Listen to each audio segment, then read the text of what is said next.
Big 12 today here on Big 12 Radio.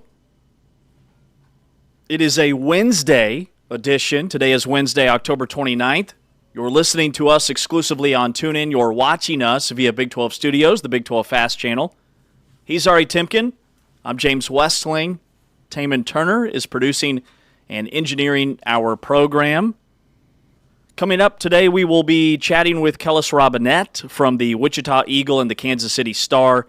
He covers the Kansas State Wildcats to recap the Sunflower Showdown and look at what's ahead as the Big 12 comes full circle with Texas Tech and K-State this weekend. Also, we'll be covering Texas Tech women's basketball.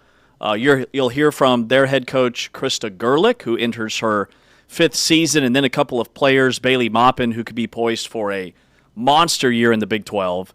And then we'll wrap the show. This is in hour number 3 with Oklahoma State. Men's basketball, head coach Steve Lutz. They took down Auburn in an exhibition game. We'll talk with a couple of players as well. But on a What's New Way Back Wednesday, Ari, how are you, my man? Why is the future devoid of color? Why are all these logos and everything now has to be black and white? Like, here you are, you're wearing your ESPN college basketball gear. You look like you're late for a commercial real estate convention right now with your commercial real estate outfit. And, I mean, so you were out in Charlotte with ESPN. It's like you're wearing a concert shirt at the concert here. Like, oh, I'm back with my new friends and ESPN in Charlotte. I've got to be wearing my nice new gear. But I'm seeing this, and the Big 12 has this, new logo and new formatting. We see the hats, and everything's black and white. Everything's black and white. Why is the future devoid of color? I think we're just in this minimalistic era. Is that what it is? Yeah, we've had so much color for so many years that now too much color. It's clean. I wear black 90% of the time. Is it because it makes you skinnier? Totally that. Is that what it is? That's what it is. They say if you wear all black, it makes you look skinnier? Yes. The swag bags at the seminar, which, first of all, the ESPN seminar was anxiety. Big 12 today on Big 12 Radio and Big 12 Studios, this is comfort. Okay. And I was thinking about that this morning. This is my happy place, being here with you and doing this show and talking about things that we actually know a lot about.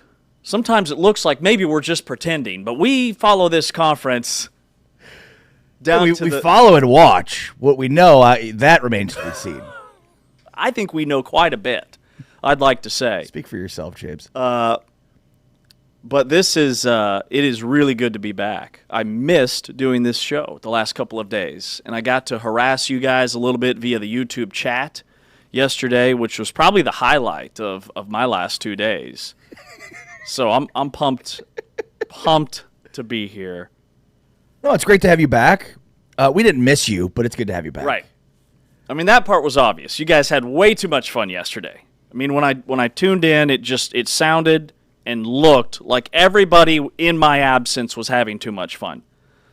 But the highlight of the seminar, which we've got a couple of things that I look forward to getting your thoughts on that took place that were hot topics of conversation.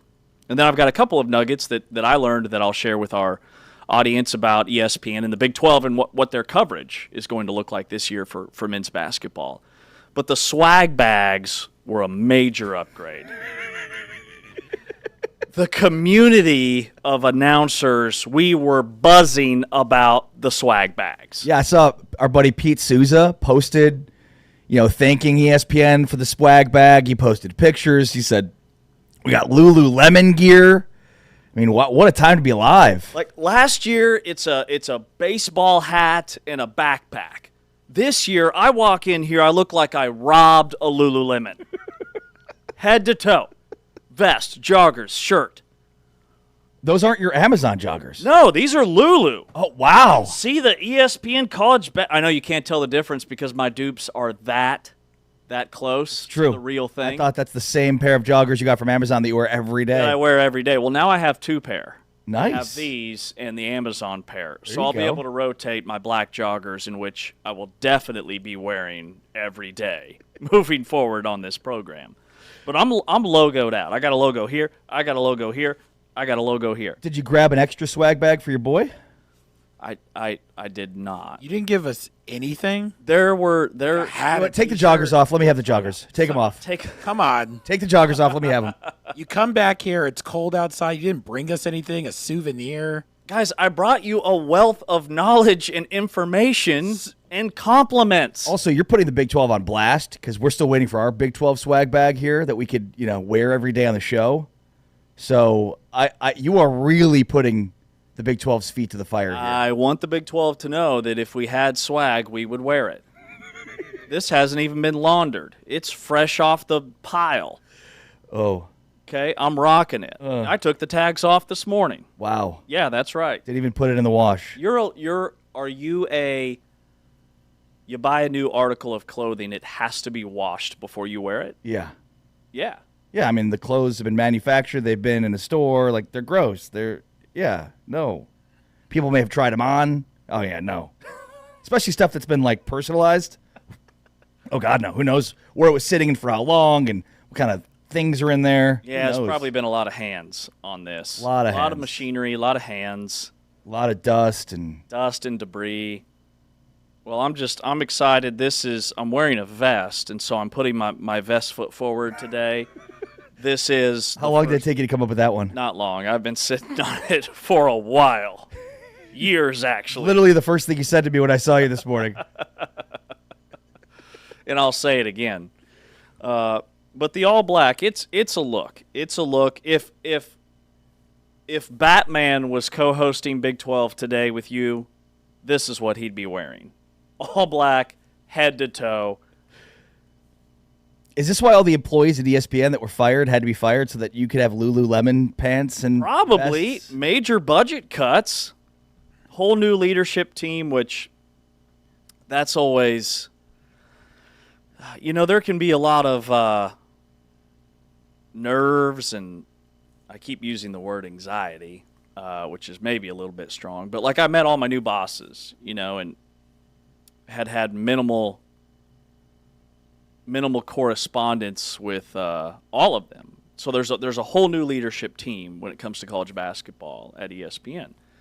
So number one, it felt good that I was even invited to this seminar, but then I had to meet these people in person, and you don't know how much they actually know about you, and so it's always kind of that like awkward dance, like, hey, I'm one of your play-by-plays, but also I do this and this and this, and maybe they already know that, and maybe they don't, and it's a whole thing. I probably overthink it, but I'm back, and this is my comfort zone. Yeah, it's the same thing we tell our kids, which is, people aren't going to think the same about you that you think of yourself. Like I think people assume certain things that other people think about them or know about them or perceive about them, and it's like, no, that's mostly in your head. It's the same kind of thing, I'm sure. Yeah. No, it's great to have you back.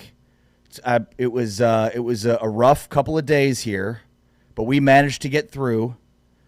Because that without you, I can't tell if you're being sarcastic. No, I mean, without you, this show is. Taman's sitting right there. No, I know. He can hear everything you're saying. It's not about him. It's about me. Monday, Ari was not in a good mood because of what happened in Lawrence. Oh, I know. But Tuesday he was in a good mood. Yesterday he was happy. But he missed you. He won't ever admit it, but he missed you. No, this show goes with James. That's not true. This show lives and dies based off of your mood. If Ari's in a good mood, we thrive. If he's grumpy, so I knew Monday was going to be an experience for everyone. Yeah. I didn't text him on Saturday because I didn't want him to be upset. And I think that helped a little bit on Monday because he was not happy, but he managed. Yeah, no, I was not grumpy on Monday. I was good on Monday. Were you? Yeah, it was a great trip. It was aside from the, rainy, cold weather in Lawrence that we dealt with basically the entire time and the game itself, everything was great. It was fantastic. It was great to be back. It was amazing. So did you connect with like some people that you went to school with, or did you just take the family up there and, hey, we're just going, I want to show you all the things? What was that like? I mean, the people I went to school with no longer live there. Or yeah, go but to I didn't know if there. it was like if some of them were going to be at the game and you guys would maybe tailgate a little bit. You got to tell the old house. Go to the Hawk or the Wheel. The Hawk, the Wheel, the Bull. They're right there. Yeah, Hawk, Wheel, Bull. Got Bullwinkles. Yeah. No, yeah. It was, no, I mean, I don't really know people that live there. I mean, so one of my closest friends from college who lives in Austin, his parents live in Lawrence, and so we were hanging out with them a little bit, and that was fun.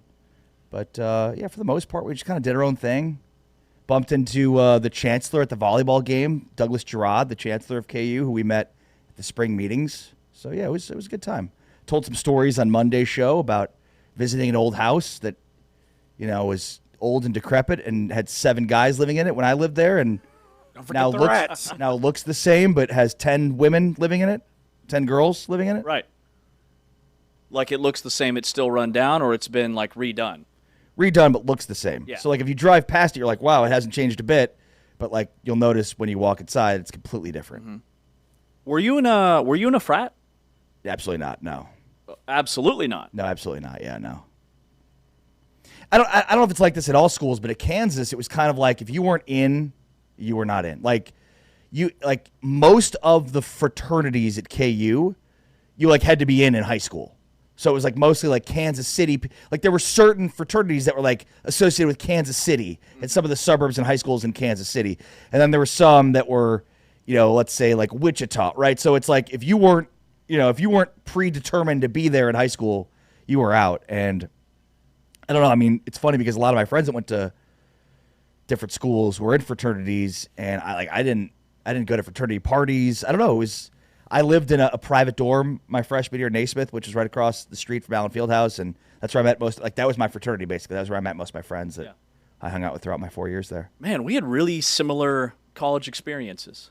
Everybody from my high school, because I grew up, an hour from K-State and about 20 minutes from KU, and so everybody in my class went to Kansas, went to KU, and I was kind of the outlier that went to K-State, and I went in there and popped into a dorm and didn't know anybody. I mean, I didn't have a single friend that was joining me at K-State, so I met all of my friends and also was not in a fraternity. Did the dorm thing and met guys that I still keep in touch with today that have been lifelong friends. So very interesting dynamic that we both have when it comes to that. So what would you say was the biggest thing I missed from the Big 12 not being here the last 2 days? Oh God, where do I start? What haven't you missed? There's been a ton. I know that. There's been a lot that's happened. But what were the top 2 biggest stories in your eyes? Well, K-State's back. Yes. Utah and BYU are both starting true freshman quarterbacks. Who look great, by the way. Baylor fired their offensive. Utah? Bird Ficklin. Did you watch the games on Saturday? Bird Ficklin. Baylor fired their offensive line coach because there may or may not have been a fight between their offensive line coach and another coach. Reportedly. Okay. Allegedly, but not alleged. But Assault David Smoke was on, who always brings the smoke. yeah, and I mean he didn't substantiate any of that. Okay. But basically said something. I mean, emotions are high, teams losing. Like there's some rumors out there about what happened. So yeah, there's a lot going on. Mitch Griffiths was a quarterback for Texas Tech. He was pouring concrete a year ago, and now he's playing quarterback for a top 15 team in college football. Well, hopefully not this Saturday, but Yeah, Baron Morton's supposed to be back for the K-State Texas Tech game, but that's the kid that came in when Will Hammond tore his ACL. Yep. And K-State's back. I don't know if you heard that. K-State's very back. K-State is very back. So I have a lot of questions for you when it comes to the KU K-State game that you took in, which I got to watch the first half live, and then I had to go to my game on Saturday, and didn't fire off any text. I was stunned. Just absolutely shell-shocked by what was happening on the field. I did not see that coming. If you had told me that one team blew out the other, I would have thought that it went the other way. So where do you sit as a Kansas fan? Because it was Kansas State that was the biggest disappointment in the Big 12, based off preseason expectations and where they are now. But now I think Kansas and Baylor have very much entered that conversation. So where is Kansas? What are your thoughts on Lance Leipold? Is he on the hot seat? Is he close to being on the hot seat, or is that all overreaction? I mean, I would say hot seat, no. Close, maybe. And, I mean, this is part of what the administration at KU now has to figure out because, Lance Leipold delivered this program from misery. I mean, from unprecedented territory. When you consider they were a Power 5 school, Kansas, basically playing as an FCS school for a decade in the Big 12. So, I mean, 3 different coaches, same results, losing, getting blown out all games. So, I mean, that's like, that matters here. You know, in the same way that Chris Kleiman winning a Big 12 championship and winning 10 games multiple seasons matters in terms of the big picture, right? Different contexts. If Chris Kleiman does what Lance Leipold's done in his history, he's probably gone after this year, but that's not the case for Lance Leipold because of what he did. But I think moving forward, you've got to figure out what the evaluation is in terms of expectations. Like, what should expectations be? What are legitimate expectations for this program? And I mean, Lance Leipold hasn't beaten K-State. Got blown out by Missouri this year. You got to beat your rival. Like, that's got to happen. And you've got 2 of them, and now you're playing both of them, and you've lost to both of them. And you're 0-5 against K-State as a head coach. So, or 0-4. I think Daniel's 0-5 and Leipold's 0-4. I can't remember. But yeah, I mean, I think it's a legitimate question. And then, so on Sunday, we found out that J.J. Dunnigan, who's a 4-star recruit from Manhattan, Kansas, who had already committed to KU, decommitted to Kansas. And his dad, who's very active on Twitter, and if you follow the J.J. Dunnigan recruitment, you'll know that his dad is very active in the recruitment process as well, as many might be. He says, full transparency, we didn't ask Kansas State for anything. KU just gave more. We didn't go to K-State because of one staff member and their inappropriate behavior still being tolerated. Both programs have been disappointing this year. With talk of coach leaving, we made a sound decision. So there's 2 things there. Has he committed elsewhere? No. He visited Colorado. He's visiting Miami. He's placing visits. But so he says 2 things. One, we didn't go to KSU because of one staff member and their inappropriate behavior still being tolerated. That's interesting. Yes. The second part, though, is with talk of coach leaving, we made a sound decision. Is he talking about Leipold? Oh, yeah. Definitely. I would think so. And I think, I mean, Lance Leipold's name has been tied to a lot of other positions. The Florida job, the Wisconsin job. I don't know that he's having the type of season, though, now to get those jobs. Agreed. He won 9 games his 3rd year. Okay, 3 years ago. They go 9-4. Then last year they go 5-7, and KU's 4-4 this year. And there's a path here to go, KU going 5-7 again. Yes, very much so. I mean, he could miss a bowl back-to-back years. And so when you and I were texting over the weekend after the game, I said, has he peaked in terms of the success that he can have at Kansas? Because after that 9-win season, with a backup quarterback, Jason Bean, he's gone backwards. And I didn't see that happening under his leadership. The other thing that blew my mind about Saturday, like, number one, rivalry games matter. You bring up his record against K-State and Missouri. Big reason Ron Prince got fired 3 years into Kansas State, into his tenure back in 07, 08, and 09, whatever the years were, was because he went like a combined 0-12 against KU, Missouri, and Nebraska at the time. You have to beat your rivals. That carries a lot of weight. A win over a rival makes up for 2 or 3 losses against anybody else. And the other way, a loss to a rival can diminish 2 or 3 wins per year. So that matters. But also, Jalen Daniels, I think you could make a case, has been the best quarterback KU's ever had over the course of his career when he's been healthy, and you still couldn't beat Kansas State with him as your guy. Well, and I mean, you know, not to put the loss on any single person, but Daniels missed throws. I mean, he was not sharp or good in that game. And, yeah, I mean, he's going to have a very interesting legacy at KU because, you know, as I told Jalen at Big 12 Media Days, like, there's a lot of emotion tied to him. I think him sticking through with KU for as long as he did speaks to him and who he is. I mean, it's worth noting, like, regardless of the record, Lance Leipold has lost the fewest amount of players in the transfer portal of any coach in college football, you know, in the last 5 years. Like, that means a lot. So, and Daniel's a big part of that. And obviously Daniels was quarterback, you know, at 17 years old as a true freshman with Les Miles as the coach when they were dreadful. And, you know, he was on the team when they won 9 games and won a bowl game. So, but there's just been some games that have been forgettable and inconsistencies. And, I mean, statistically, he'll finish as the best quarterback in the history of KU. And part of that's because how many quarterbacks are going to play 6 years at KU. Right. But it's kind of complicated in the same way that the Lance Leipold discussion is as well. Yeah, well said. But I'll say this about K-State, and I'm sure we'll talk much more about them as we preview the Texas Tech game. They're feasting on turnovers right now. Like, if the common denominator of what's been this huge surge for them is turnovers, they turned 4 KU turnovers into 21 points on Saturday. That's the difference in the game. Mm-hmm. And they're doing it in a variety of ways. Special teams, defensively, playing a much more aggressive brand of football.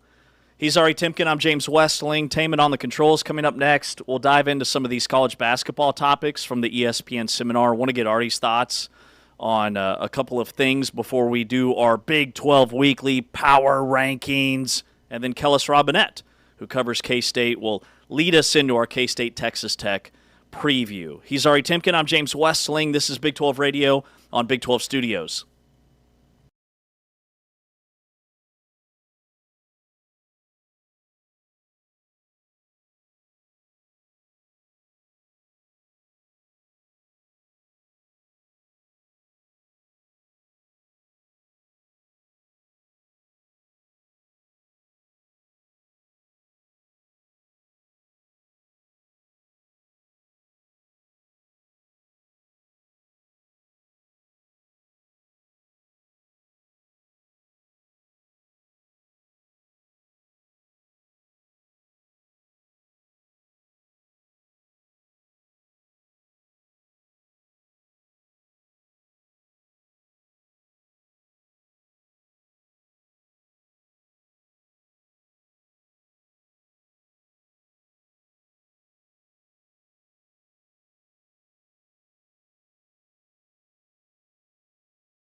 Big 12 Today here on Big 12 Radio.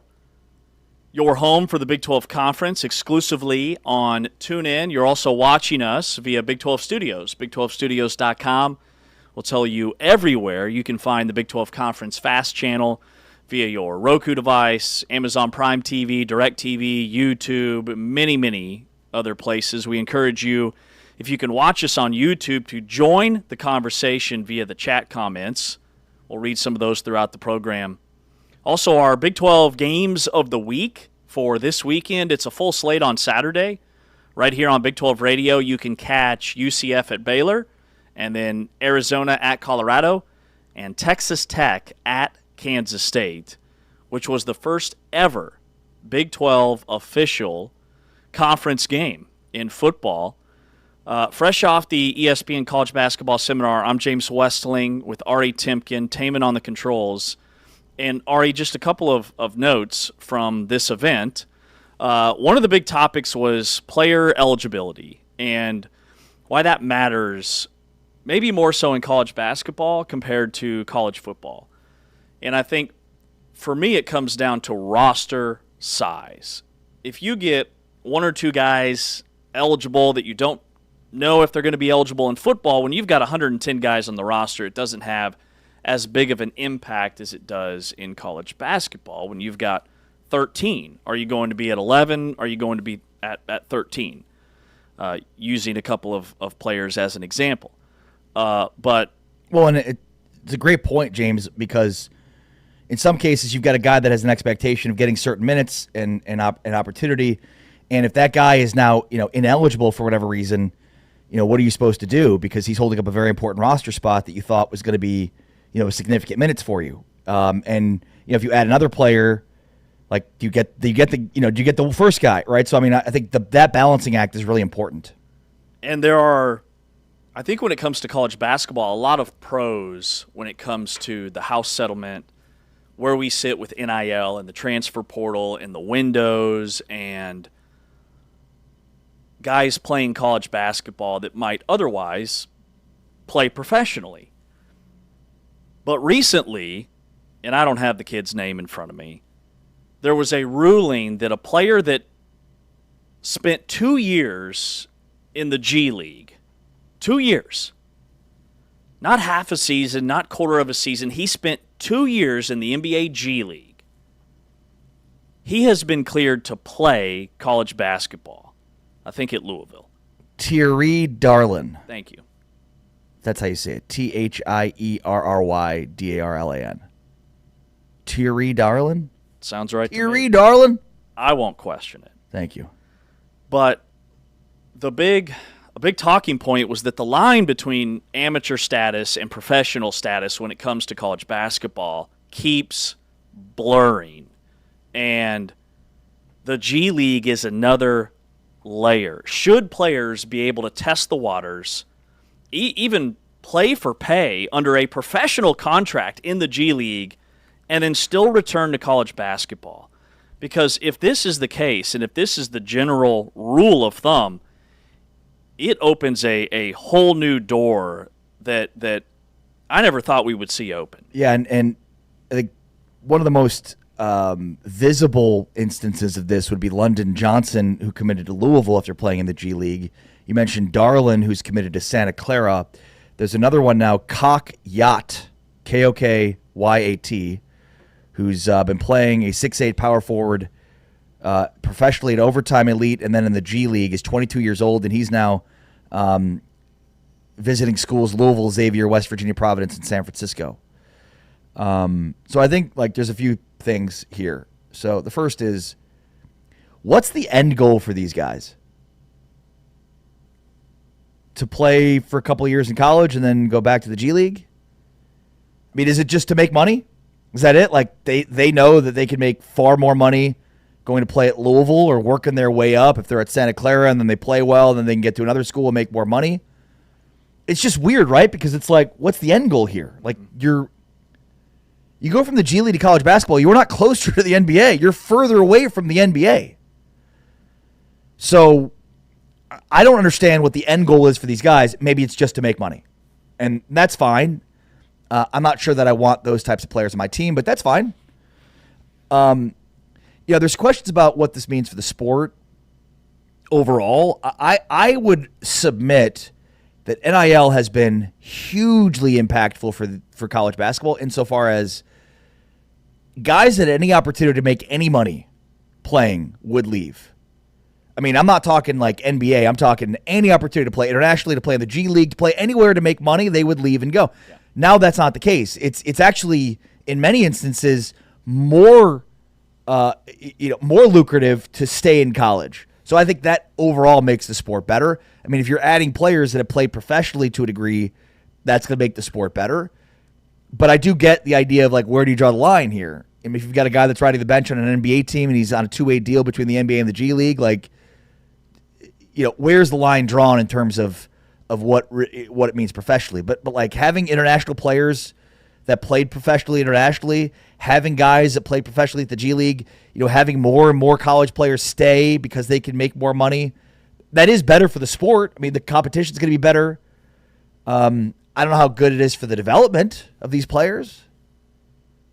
I mean, the players overall, the talent level will be raised. The floor of talent is raised significantly, but the development's not there, and you've got these transient teams. And I think, like, where the rubber meets the road here, as I talk through this, it's not great for the sport overall. Like, it's good for the competition part of it, but, like, when you have fans of the sport and fans of teams that are constantly having to figure out who's on their team year over year, and there's no continuity and consistency, like, you just have these transient players that are just, have basketball, will play, pay for play. They're going to go wherever they can go and play and make money and impact the team, but there's no connection to that school, to that team. When we were at school and years previous to that, like, you think about the guys that played for Kansas State basketball when you were there. Like, those rosters. You remember those players. Right. There's a kinship and almost like we were students together. That's gone. That's gone. And that is what is hurting college basketball. And I think with the House settlement and with the transfer portal windows being reduced, that the hope is that there will be more continuity when it comes to rosters and that college basketball can start it's not going to be one, you flip a switch and it's back to how it used to be, but gradually over time, that is certainly the hope for college basketball. The quality of play is definitely better because you've got guys that, to your point, would have bolted for the NBA that are coming back to college. And we're going to see that this year right here in the Big 12 with a guy like J.T. Toppin. Richie Saunders is another example. Two guys that probably would have been late first, early second round NBA draft picks. Milos Uzan, another guy that would have been late first, early second. They're all coming back to play basketball in the Big 12. That's going to elevate the quality of play as we watch these games. But the G League stuff is fascinating because essentially, I mean, these guys aren't that far off from being on an NBA roster. I mean, the G League, the league, claims that 51% of NBA start-of-season rosters for this season had previous G League experience. So there are high-level stars in the NBA that never sniffed the G League, but there are a lot of guys on NBA teams that played at least some in the G League, over half, 51%. So essentially you're saying that half of the guys in the NBA can play professionally and then come back and play college if they open this door for everybody. And just the eligibility rules are so inconsistent with guys that played internationally trying to get waivers to play here in the United States at the collegiate level. How many years removed from high school? You've got the one and done. It's all in flux right now with this G League ruling and these athletes that are going to be playing college basketball that have already had a taste of what it's like to be a professional. So it's something that everybody's concerned about, fired up about, and I can see why. Well, and I would say one of the most underappreciated or underrated aspects of this whole big picture discussion in college sports, has been going on for 5 years with NIL, with the transfer portal, and all of the changes. Eligibility is probably the most underrated, underappreciated component of this. Diego Pavia, if he has his way, he'll be playing college football forever. And that, to me, is ultimately what the NCAA has to figure out, or some figure has to figure that out. What is college sports? Is it something like the G League that you can play forever? Or should there be legitimate guardrails, to use a term that I hate, on eligibility? You hate guardrails? Yeah, I mean, you just hear it all the time with NIL, and it's like, it's just such a throwaway, like, somebody else do it, Also, we talked a lot yesterday about the 9 coaches that have been fired and the $170 million in dead money. And it's like people are complaining about, NIL and money being paid to players. Like, you got to pay $24 million out in rev share. And, meanwhile, there's $170 million out there that's going to coaches to not coach. Like, come on, don't be real. Yeah. But I digress. That's a great point. But I digress. So yeah, I mean, I think just like identifying and outlining and defining what eligibility is one of the most important parts of the future of college athletics right now. What is it? It doesn't exist anymore because we live in this world where it's like, well, kind of, but we don't know. And it's funny because this kind of started with COVID. It did start with COVID. Yes, everybody got a COVID year. And then guys that were post-COVID said, well, hey, if they can get an extra year just because of COVID, why can't I get an extra year? And, hey, I got kind of hurt this season. I missed some games, so can I get another year? And, well, I played JUCO, so can I get another? Wasn't really high-level basketball. Can I get another year? Everybody's asking for more years because guys can now, and this is why the quality of college sports is improving, guys now can make more money playing college basketball or college football than they would taking a shot in the NBA or the NFL and going and playing in France or Australia or wherever. But Fran Fraschilla, who is, one of the guys when it comes to college basketball, good friend of the program, he lists out 9 rules that we need to clean up when it comes to college basketball. Of the 9, the first 5, 1 through 5, are all about NCAA eligibility. JUCO to NCAA, international professional athletes to NCAA, multiple transfers, NBA draft back to college NCAA eligibility, G League back to NCAA. Those have to be set in stone, and they are not right now when it comes to college basketball. No, right. I mean, eligibility is up for grabs. It doesn't really mean anything right now. So defining eligibility is paramount for the future of the enterprise, as people like to refer to it. I mean, if we don't know the eligibility standards, then who does? But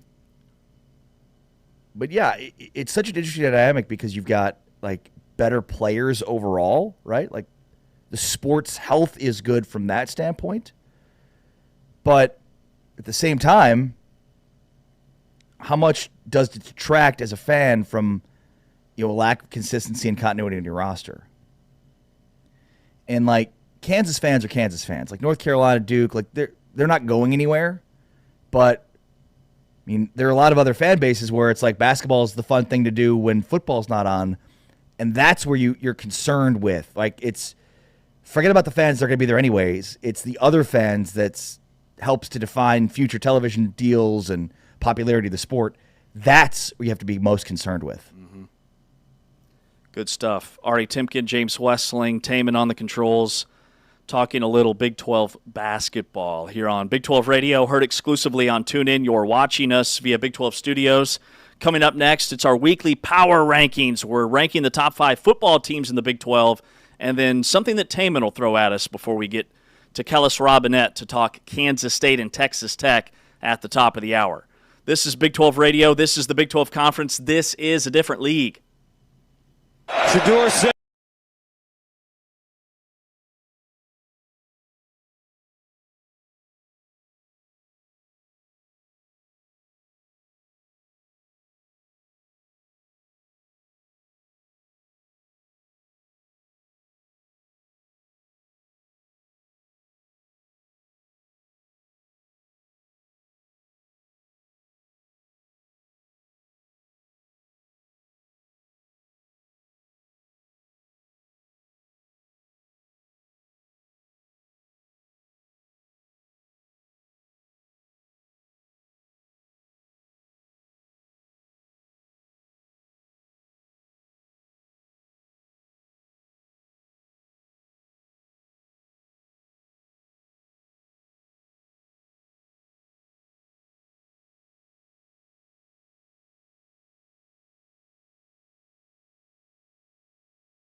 Big 12 today here on Big 12 Radio.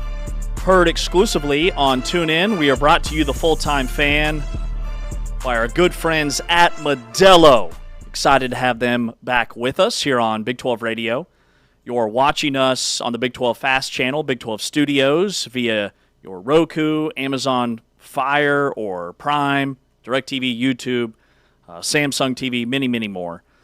3 games this week are Big 12 Games of the Week. UCF at Baylor, Arizona at Colorado, and Texas Tech at Kansas State on Saturday, back to back to back. But now we do our weekly power rankings. And what do we say about power rankings? It's not good enough to just have things in this world. You have to power rank them accordingly, and so that's what we do on Wednesdays. We power rank things accordingly. Taman? Number 5. Well, first you set it up a little bit. So we power rank the top 5 teams of the Big 12 every week, and then we power rank something random. That's why you should be leading today. Probably every day, but Every I day. digress.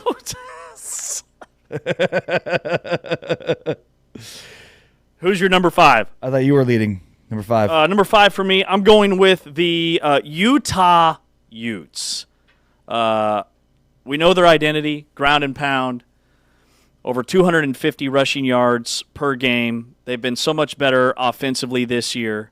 Concerns at quarterback. Drubbed Colorado, though, 53-7. That game was over at halftime. It has sent Colorado into a tailspin. I've got Utah 6-2, 3-2 in the Big 12 at number 5. Yeah, I've got Houston at number 5, and I get why maybe Utah could be number 5 on your list or most lists, but I just think from the resume standpoint that Utah has the more impressive resume, again, despite the 2 losses versus Houston's 1 loss. I don't know why. I trust Houston more. I trust Utah more than Houston, which is why I have Houston at 5. Number 4. All right, this is where I have Houston. We continue to sleep on Houston. They led 24-0 going into the fourth quarter. Yeah, they're not flashy. They're not sexy. I get it. But this is a really good football team, and I think there are signs that they could be this year's Arizona State when you look at their schedule. Connor Wegman had 21 carries for 111 yards rushing against that Arizona State defense, 2 touchdowns. He had 3 if you include his passing touchdown. They're mistake-free, top 20 defense across the board. I've got Houston at number 4. Yeah, I've got Utah at number 4. Overall 6-2, conference 3-2. This is an elite running football team. I mean, as you mentioned, they were up 43-0 at halftime against Colorado and had 422 yards total rushing in this game. Just absolutely bludgeoned them. So, I mean, they win up front on both lines of scrimmage, which is why I have them at number 4. Number 3. All right, number 3 for me, I have Texas Tech. Texas Tech is 7-1, 4-1 in Big 12 play. They covered against Oklahoma State. The defense was nails. They got the shutout. It's their best start since 2013. However, with the injury to Will Hammond, with Baron Morton and his health, and is he one hit away from being on the sideline again? There are concerns when it comes to Texas Tech, but they're still dominating the games that they're supposed to dominate, and they've got a huge one this weekend against K-State. I've got Cincinnati at 3. Maybe, again, people might have Tech. I mean, I think based on record, having Utah 5, Houston 4 might make more sense, but if I'm pitting them against one another, like for me, I would take Utah over Houston, and Cincinnati, I'd take Texas Tech over Cincinnati, which is the reason that I have Cincinnati number 3 and not Texas Tech. So it sort of came down to that for me in terms of this week of how I'd rank them. Give me Texas Tech to beat Cincinnati, but Cincinnati has been very good. I think this game this past weekend was most impressive because of what they did on the defensive side of the football. They're proving it. Baylor offensively had been a monster. So when you look at just giving up 20 points to a Baylor team that had scored at least 24 points in every game this season, extremely impressive what they did on the defensive side of the ball. Number 2. Yeah, this is where I have Cincinnati at number 2. They throttled Baylor, 41-20, the final, held Baylor to 12 points through 3 quarters, limited Sawyer Robertson to 137 yards passing. I think they're better defensively than we are giving them credit for. Their ground game is unstoppable right now. 265 yards, 3 touchdowns on the ground against that Baylor defense. And Brendan Sorsby, analytically, has been arguably the best quarterback, not just in the conference, but in the entire nation. He's limiting his turnovers. He's very efficient in the passing game. The only knock on him is the Cincinnati system. He's only attempting about 20 to 25 passes per game, only threw 21 against Baylor. But what he's doing with his legs, he had 85 rushing yards, and then Walker and Pryor, the receivers, we've seen a massive uptick since that week one effort against Nebraska, and Cincinnati offensively is a machine. I'm all in on the Bearcats. Yeah, and one of the things we did talk about this week, James, without you here, was that Sorsby, we are leading the charge for Brendan Sorsby for Heisman. Yeah. He's not even on the board right now in terms of Vegas odds. But when you put his numbers up against Ty Simpson or Fernando Mendoza, the two guys that are leading the charge right now, I mean, he's right there with all of them and has more total touchdowns. 27 total touchdowns, more so than Mendoza and Ty Simpson. So very underrated right now in the national landscape is the aforementioned Brendan Sorsby. Number 2 for me is Texas Tech. Look, I am very concerned with the quarterback situation, but all signs point to Barrett Morton getting the start on Saturday. And if he finishes the game and continues to play for Texas Tech, they're going to be in good shape. If he doesn't, they're not. It's just that simple. Yeah. I feel a lot worse with Mitch Griffiths at quarterback than I did with Will Hammond, and Will Hammond did not play well in his couple of starts after the Utah game. So give me Texas Tech, who, again, I mean, without Skylar Gill-Howard, still getting it done on the defensive side of the football, and we'll see if Barrett Morton's health maintains. Number 1. Number 1 for me is BYU. I didn't think there was any way they could replicate what they did last year when they went 11-2 with a true freshman quarterback. But this team, through 8 games, is better than last year's team that started 8-0. Both sides of the football, they were tested by Iowa State. Hostile environment. You go on the road. It's close. It's back and forth.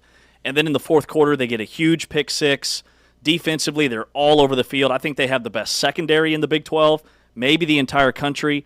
Bear Bachmeier does just enough for them to win football games. He's only getting better. L.J. Martin is a beast at running back, and they have 2 of the best receivers in the conference. Parker Kingston went for 7 grabs, 133 yards, and 2 touchdowns in that 14-point road win at Iowa State. I can't remember the last time Iowa State lost by 2 scores at home. It has been a minute. BYU is the real deal. Yeah, we both had BYU at number 1. I don't think there's any question there. They are getting better. I mean, Bear Bachmeier probably had his best game of the season on Saturday, which says a lot because he's had some really good games. So, yeah, I'm with you. BYU number 1. All right, guys, I got something for you, and you guys are going to enjoy this. And just to give a little background, 38 years ago in a town 252 miles away from here, a man was born. His name was Andy Dalton, a alumni quarterback from TCU. So today we are going to do the top 5 Andys. So it is Andy Dalton's birthday. He's 38 years old. So, guys, who you got? Who are your top 5 Andys? Number 5. How do you not love Andy Dalton? From Katy, Texas? Katy, Texas. Houston suburb. Miles away from Put TCU football on the map. And helped to deliver TCU to the Big 12. Without Andy Dalton and Gary Patterson doing what they did to win a Rose Bowl, TCU's not in the Big 12 right now. So, yeah, all right, top 5 Andys. We could have also done the top 5 Daltons, but I like Andy's better. Dalton would have had to get into the weeds. Oh, there's some good ones. Yeah. There's some good Daltons. Timothy Dalton comes to mind. Yeah. That's it. That's it. Pretty much. No, there's plenty of Daltons. Okay, tons of Daltons. But I digress. All right, number 5 for me, I've got Andy's frozen custard. Ooh, good one. The coldest, creamiest closer in the game. The only Andy that's never disappointing. Andy's frozen custard at number 5. That's a good one. And a glaring omission from my list, I'll say. So this is sort of a cheat, but I'm going to go with the Andes Mountains here. Okay, nice, yes. Spelling doesn't matter. Nobody said anything about spelling. Okay, which is why I kind of included them here. Normally, historically, I've liked spelling to be a part of it, but yeah, I mean, the Andes Mountains stretches across 7 countries. Also, the birthplace of the potato, the home of Machu Picchu, and the Andes are the only Andy that is visible from space. The only Andy. Yeah. Of all the Andy, that's all the Andys. only Andy. Learn something new every you day. can see from space. They've also outlasted every other Andy on this list and will most likely outlast every other Andy on this list. Oh, definitely. That's a high level. Maybe not Andy's frozen custard. that ball is rolling. Okay, Cold Stone's in trouble. Number 4. Number 4. Number 4, by the way, there was an Andy I knew in high school, and he had everybody in our high school convinced that he was a Navy SEAL. In high school. In high school. Oh. Which I'm sure How is stupid were the people at your high school? 16, 17 years old, Navy SEAL. It all tracks. Yeah. No, but we didn't have phones back then. Yeah. So, we how could you look it up? Yeah. couldn't call him out. Makes total sense. Man, he was a pistol and a real bully. Number 4, I'm going behind the scenes here. I'm going with Andy Green, who is an ESPN producer, and he's the behind-the-scenes Andy. Keeps every broadcast from catching fire. He's the guy that hired me. And without Andy Green, I wouldn't, have been able to crack through with that company. So I give a shout-out to Andy Green. Also, he's just very likable. He's pretty much the opposite of you. He's very quiet, mild-mannered.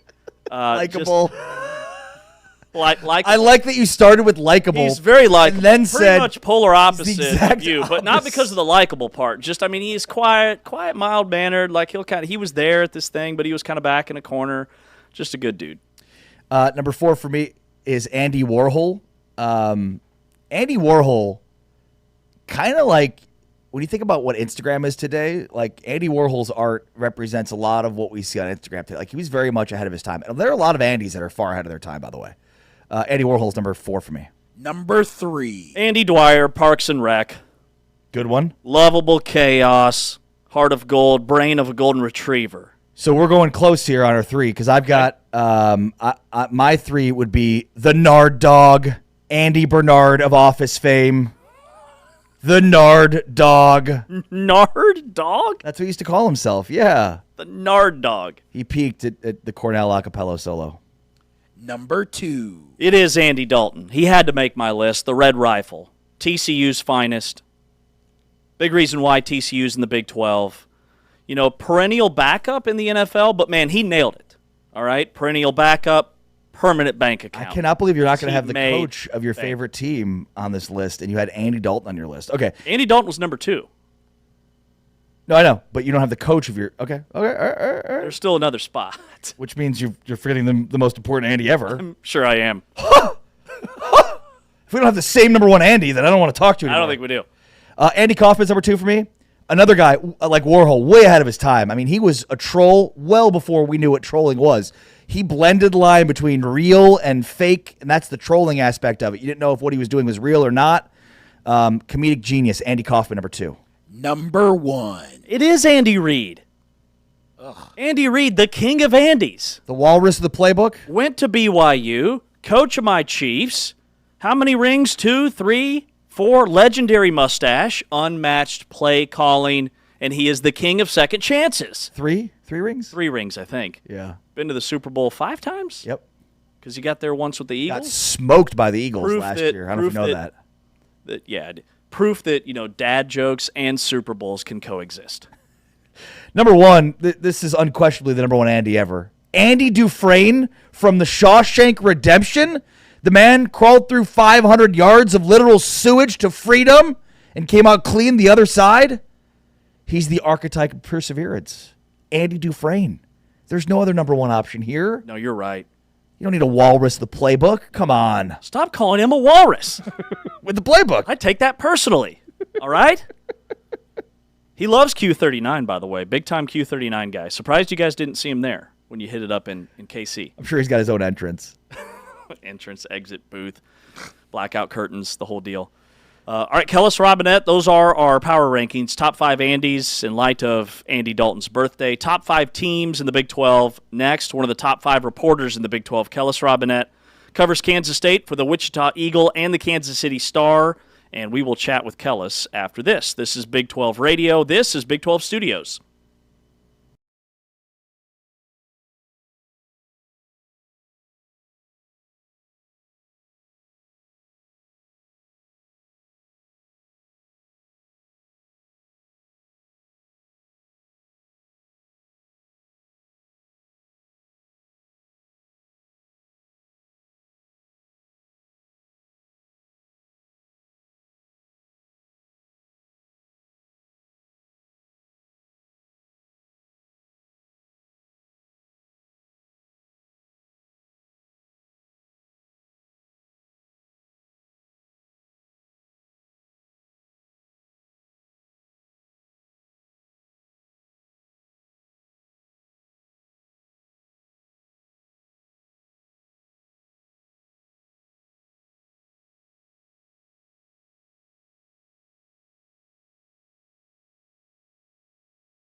Big 12 Today here on Big 12 Radio, streamed live on Big 12 Studios. With Ari Timken, I'm James Westling. Kansas State hosts Texas Tech on the Gridiron this weekend at 3:30 Eastern, 2:30 Central, a game you can watch on Fox. You can hear right here, exclusively on TuneIn via Big 12 Radio. And to break down this matchup and talk all things K-State, we welcome in Kellis Robinett from the Wichita Eagle and the Kansas City Star. Kellis, K-State made number 17 in a row over their rival look easy on Saturday. Well, I was stunned, absolutely floored by the way K-State played. Yeah, it was a complete performance from them, really their best effort of the season. A little surprising in the sense that Kansas was favored by 3.5 in the game. You don't see that much in that rivalry, but that's really what fired up the Wildcats. They said afterward they took it as disrespect that Kansas was favored. They wanted to go out and prove they were still the better team out there. And, yeah, it was a throwback to the days that we used to see on this rivalry before Lance Leipold got to Kansas and made the Jacks a little bit more competitive. It was just a butt-kicking for 60 minutes. And, yeah, Kansas State, they got off to a rough start this season, but they've always had potential. And when they put it all together, they can still play at a high level, and that's what you saw last week. 57 minutes. Okay, the opening kickoff and first drive. Okay, the fumbled kickoff and the first drive for KU. I mean, turnovers stand out, in this stretch here, Kellis. Not just in the Kansas game, but in the last few games, turnovers have been huge for K-State. How would you evaluate Avery Johnson's play? And it felt like the game against Kansas was his best game by far this season. It was his most efficient, for sure, to throw 2 touchdown passes and to run for 2 touchdowns when there were long stretches of the game where he didn't touch the ball. Very impressive on his part. Him and Jace Brown have just been an electric duo the last 2 seasons. It seems like every time they need to hook up on a long pass, they do it. The touchdown pass that he threw to Jace to kind of put the game away on Saturday reminded me a lot of a similar throw he had against Tua at Baylor. Last year, they won a game at Colorado and a very similar throw. So it's kind of interesting that whenever they need a big pass, Jace Brown is there to catch it. But, yeah, I would say ever since really Kansas State had its first bye week and they were able to catch their breath from going to Ireland and playing 4 games in a row, Avery Johnson has looked like a different quarterback. He's throwing the ball more efficiently. He's running the ball more aggressively. And, early on this year, one of the biggest complaints Kansas State fans had was that he wasn't showing off his dual threat capabilities. He's doing it now. The last 4 games, there's been not really anything to complain about with Kansas State's quarterback, and he just seems to keep getting better. Kellis, you said that Kansas State players were aware of the spread and the fact that they were an underdog in this game. Can you elaborate on that? I mean, what were they saying about that? I mean, they tried to downplay it as much as they could beforehand. If you listen to if you like us and went to their midweek press conference, all they did was pump up Kansas, really. Other than Desmond Purnell, their linebacker said they were going to go out there and dominate. He wouldn't give them their flowers. But everybody else. And by the way, he did. Yes, he did dominate. Yes. So kudos to him. Anybody can talk trash after a game. Totally. To speak boldly and then back it up. That's the sign of a real player there. But everybody else was very, we don't want to give KU any extra motivation here. Let's just say they're great. But as soon as the game ended, it was, a flip switch. The things K-State players said were complete reversal. They took it as very much as disrespect that anybody thought Kansas was going to win that game. They all just basically said that all they heard all season with Kansas starting, I believe it was 4-1, 3-1, Kansas State starting 1-3. Everybody in the state, it seemed like, was saying this is the year the streak ends. They took great offense to that, kind of like Michael Jordan in the documentary. They took it personally, and they had this game circled just like KU did. And that's an interesting thing about this rivalry, and I think that's one reason why Kansas State just keeps dominating it. Not only did they have the better team most years, they seem to care more about it. And that was certainly the case this season. They wanted to go out and prove they were still the better team in this state. That's a great point. They definitely have played with more care than the Kansas Jayhawks have. That's a great point. Another team that they've dominated historically, especially in recent history, is Texas Tech, who they played this weekend. They've won 8 straight, 12 of 13. The last win for Texas Tech in this series, Patrick Mahomes was the quarterback at Texas Tech. So similar situation there? I mean, obviously it's not a rival, but you don't want to lose. If you're on this team, you don't want to be the team that ends the streak.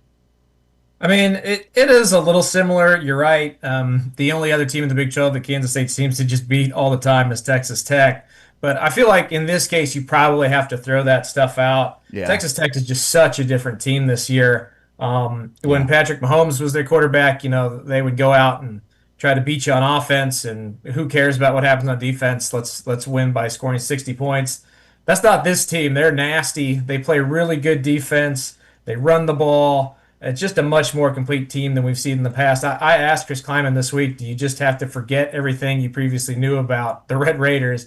He basically said yes. They haven't played them in 2 seasons. It's just a completely different beast. I'm still kind of wrapping my head around it. This is not the Texas Tech team I've come to know during the Big 12 era. So it'll be a different test, and I don't think anybody at Kansas State this week takes offense that Texas Tech is the favorite or views this as a rivalry. I think this is just a chance for Kansas State to prove that what they've been doing or further validate what they've been doing they're just heading in the right direction. Let's put it that way. Kellis, you noted, we're talking with Kellis Robinette, the Kansas State beat writer for the KC Star and Wichita Eagle. And Kellis, you noted online that K-State coach Chris Kleiman has said that running back Dylan Edwards is going to be out again against Texas Tech, still working back from that injury, whatever it is. You also noted that they haven't talked about him maybe redshirting up to this point. Where do you think Dylan Edwards and his status? I would say that maybe a month ago it was a distraction for this team, but it almost feels like this team is finally kind of settled in, and they know that there is still a possibility of life after Dylan Edwards with Jackson at running back. Yeah, it's definitely a hot topic with fans. It's one of the main things every week. What's up with Dylan? Is he playing this week? Is he going to redshirt? What's he going to do at the end of the season? Those are certainly things that are floating around in the fan base, but within the team itself, I certainly think that over the last few weeks, the way Joe Jackson has played has really calmed the waters on that subject. I don't think anybody within the locker room is, sitting on pins and needles waiting to see what happens with him.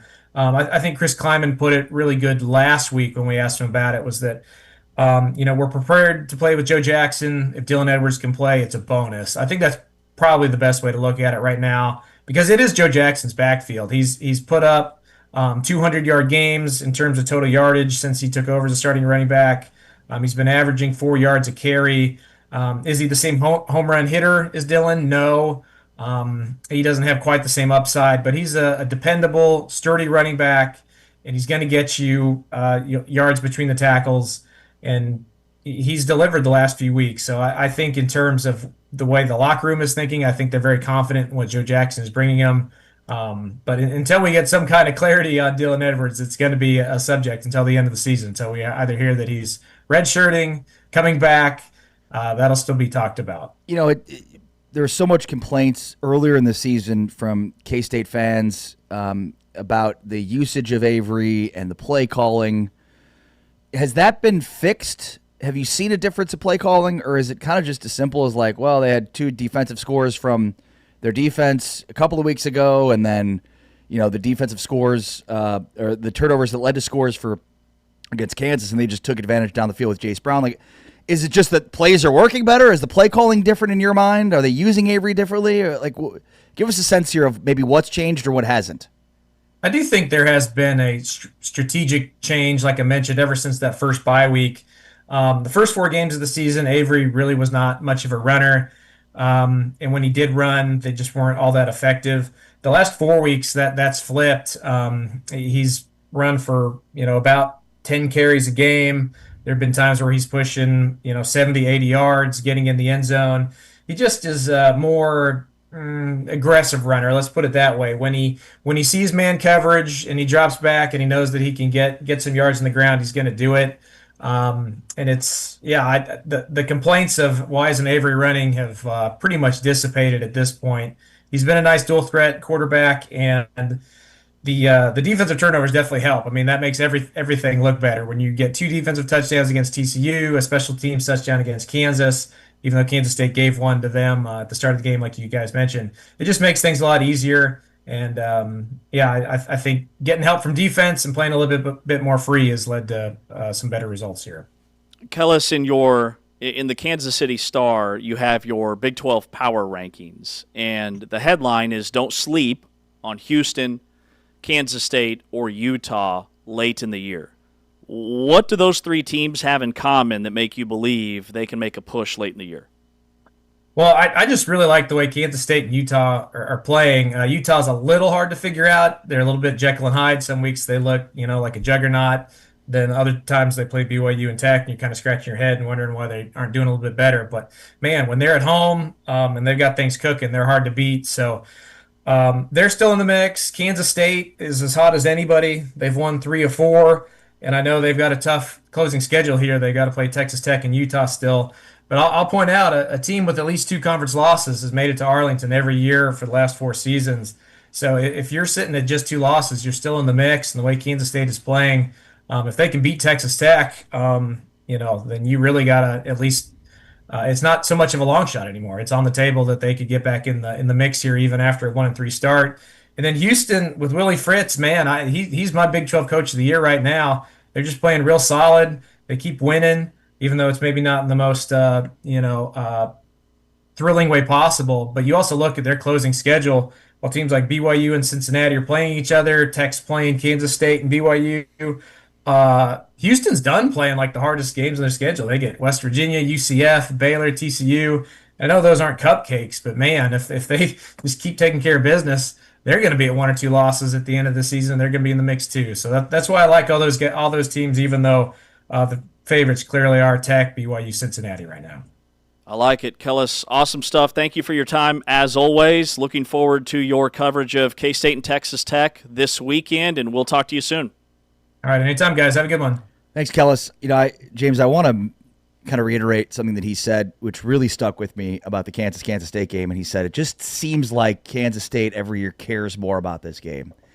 And being in the booth for the stadium on Saturday, for the game on Saturday, like, it does seem like that.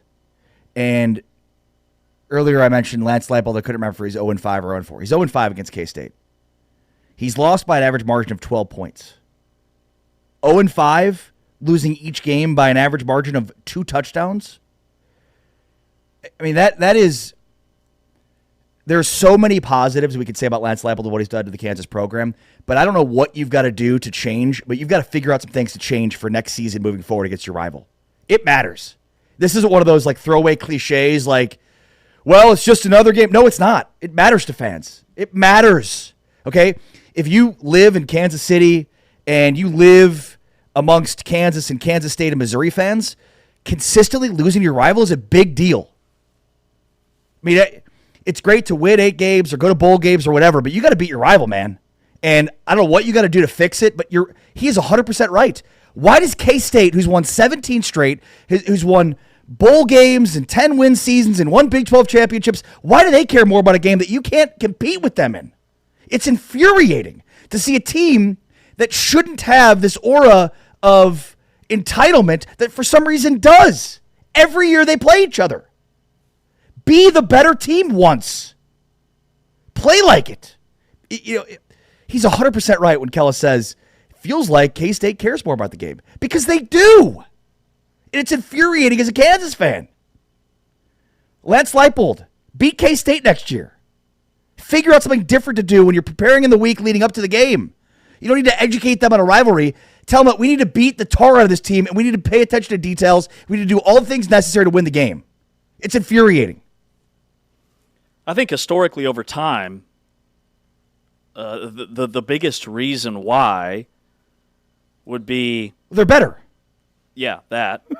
But also in terms of caring. It's a better program with better players. I think in terms of caring more, you look at the recruiting rankings and the roster in their two deeps.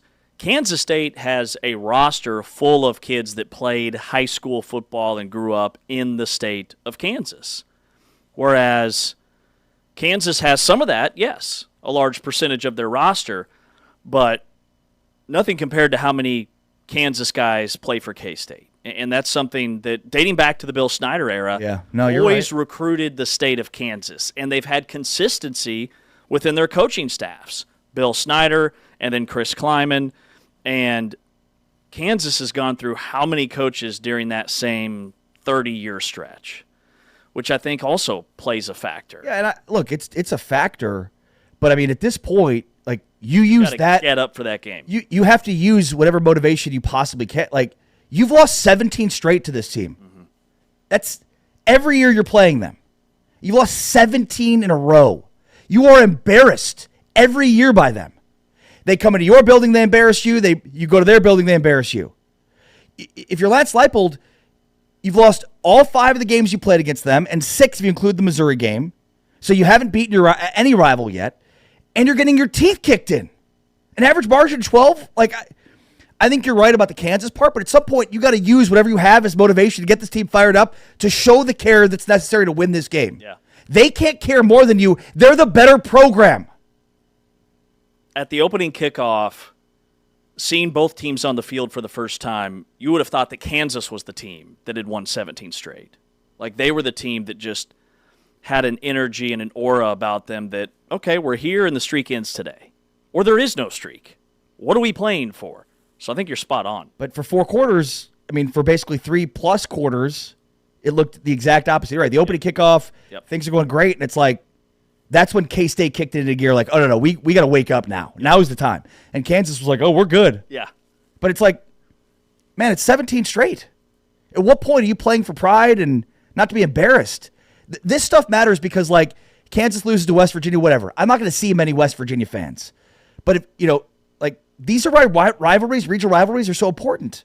Because these are the people you live around. They're your neighbors. They're your friends. They're your coworkers. You have nothing to say. Kansas fans have nothing. Oh, it's basketball. Every year, oh, it's basketball. Basketball. Like, at some point, we have to have a counterpoint to basketball. Yes. And again, like, whatever motivational tactic Lance Leipold is using in the Kansas State week is not working. Yeah. It's not just any other game. It's not. I'm sick and tired of being embarrassed by Kansas State. Fix it. Or he should be out of a job. Been there on the other side, on the court, many, many years. Kansas State and Texas Tech, by the way, will bring the Big 12 full circle when they meet on the gridiron this weekend. We'll break that down coming up next. He's Ari, I'm James. This is Big 12 Radio on TuneIn, and you're watching us on Big 12 Studios.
Today here on Big 12 Radio, brought to you the Full-Time Fan by Modelo, exclusively on TuneIn, streaming live on your screen on Big 12 Studios. He's Ari Timken on social at Ari Sports, A-R-I Sports. I'm James Westling on social at James Westling.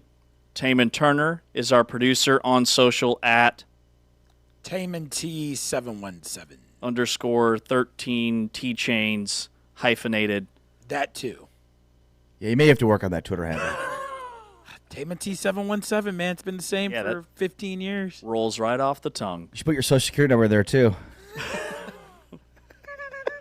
That's a good one. It's a real knee slapper. Well, because his birthday is 7/17, so Got it. you're just giving away all of his personal All information. of his Yeah. secrets. Yes. You So weren't supposed to say that. Secret code.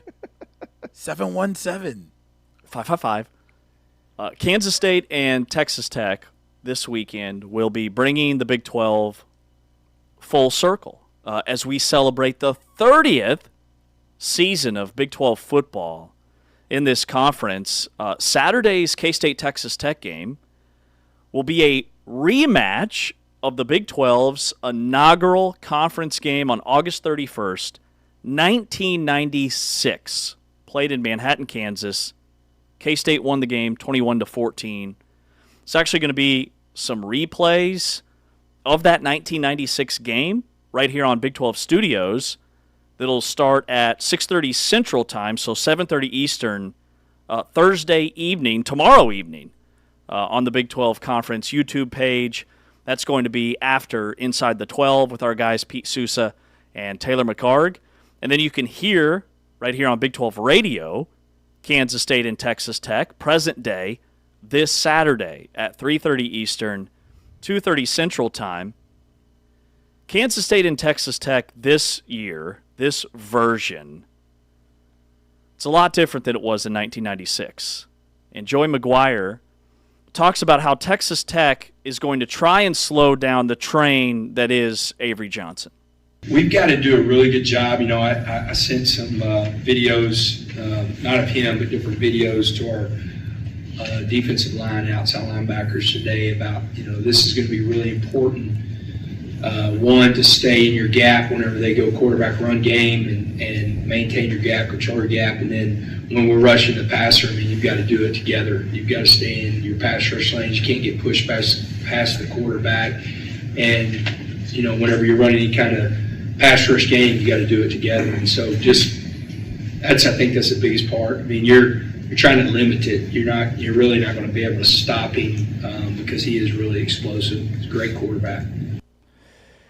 Yeah, and I mean, so I think there's a couple sides to this. Number one, there's the current game, which, you know, you just played the clip there from Joey McGuire talking about the current game. Then there's obviously this histrionics of it. I love that the Big 12, the new Big 12, if you will, is celebrating the old Big 12 in this regard, with it being the 30th anniversary of the first ever Big 12 game. In fact, this game marked the first athletic competition the Big 12 oversaw. So there was no other games before this in any other sport. It was football.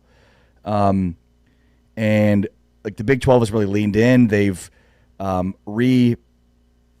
rebranded their social media platforms with the old Big 12, the original Big 12 logo with the 12 in Roman numerals. And so I think like that part of it's really cool. And I'm really glad the Big 12 is leaning into it. It's also really interesting too, from the standpoint of this game was 21-3 heading into the fourth quarter. It somehow ended up 21-14. Yeah. I did the math on that. Texas Tech also missed 4 field goals in this game.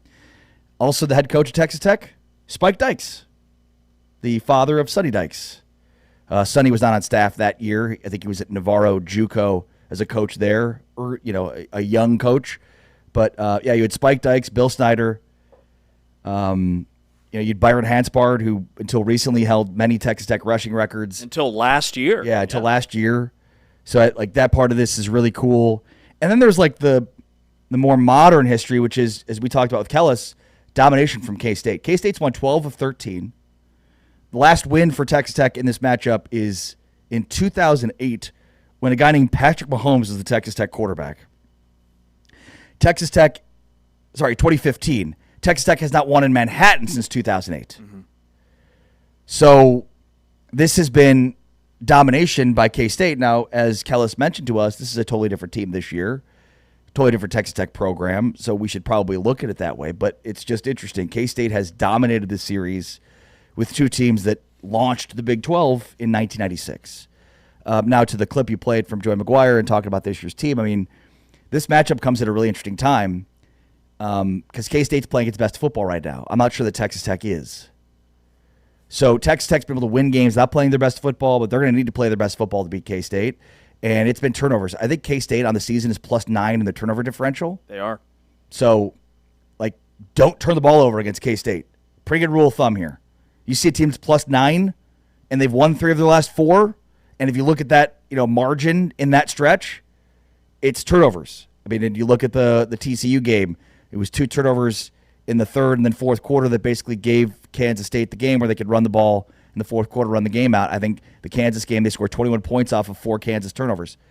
Don't turn the ball over, right? I mean, it's just that simple against K-State right now. The problem is it's easier said than done because the one text I did send you guys during the Kansas State game is Desmond Purnell is dominating. Mm-hmm. And he backed up his words. He said, we're going to dominate them, and he went out and did that. And he's been playing on another level right now. Desmond Purnell is taking matters into his own hands. This defense had not been playing well, and all of a sudden, Austin Romaine and Desmond Purnell especially are taking over for K-State's defense. And they're the perfect combo. Desmond Purnell is the most athletic linebacker on this team.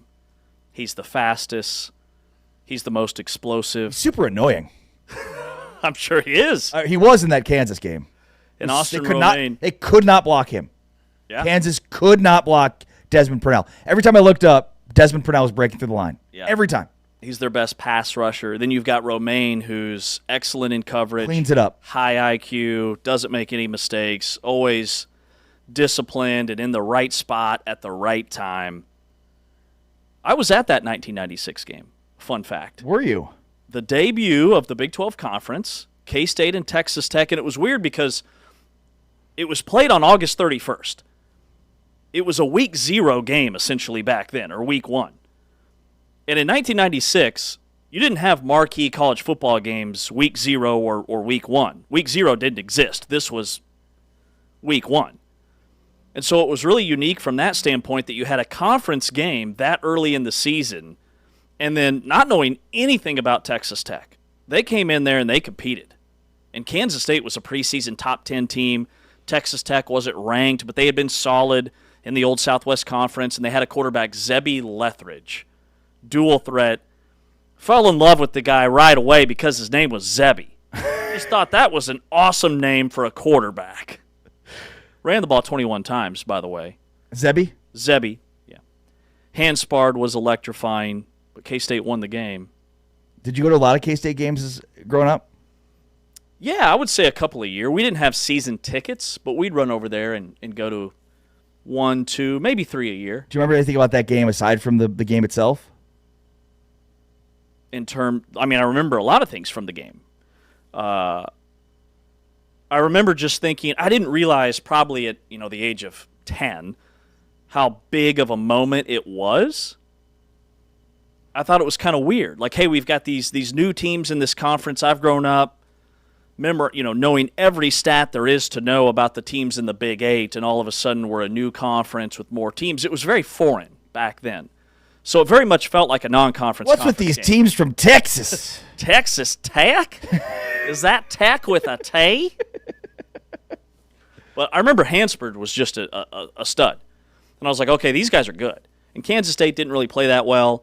They had Brian Cavanaugh at quarterback, and Mario Smith, the safety, had a big fumble return for a touchdown that put K-State up 21-3. So the game was never really in danger, but I remember thinking, okay, Texas Tech's pretty good. And then I was there as a student the era that Texas Tech dominated Kansas State.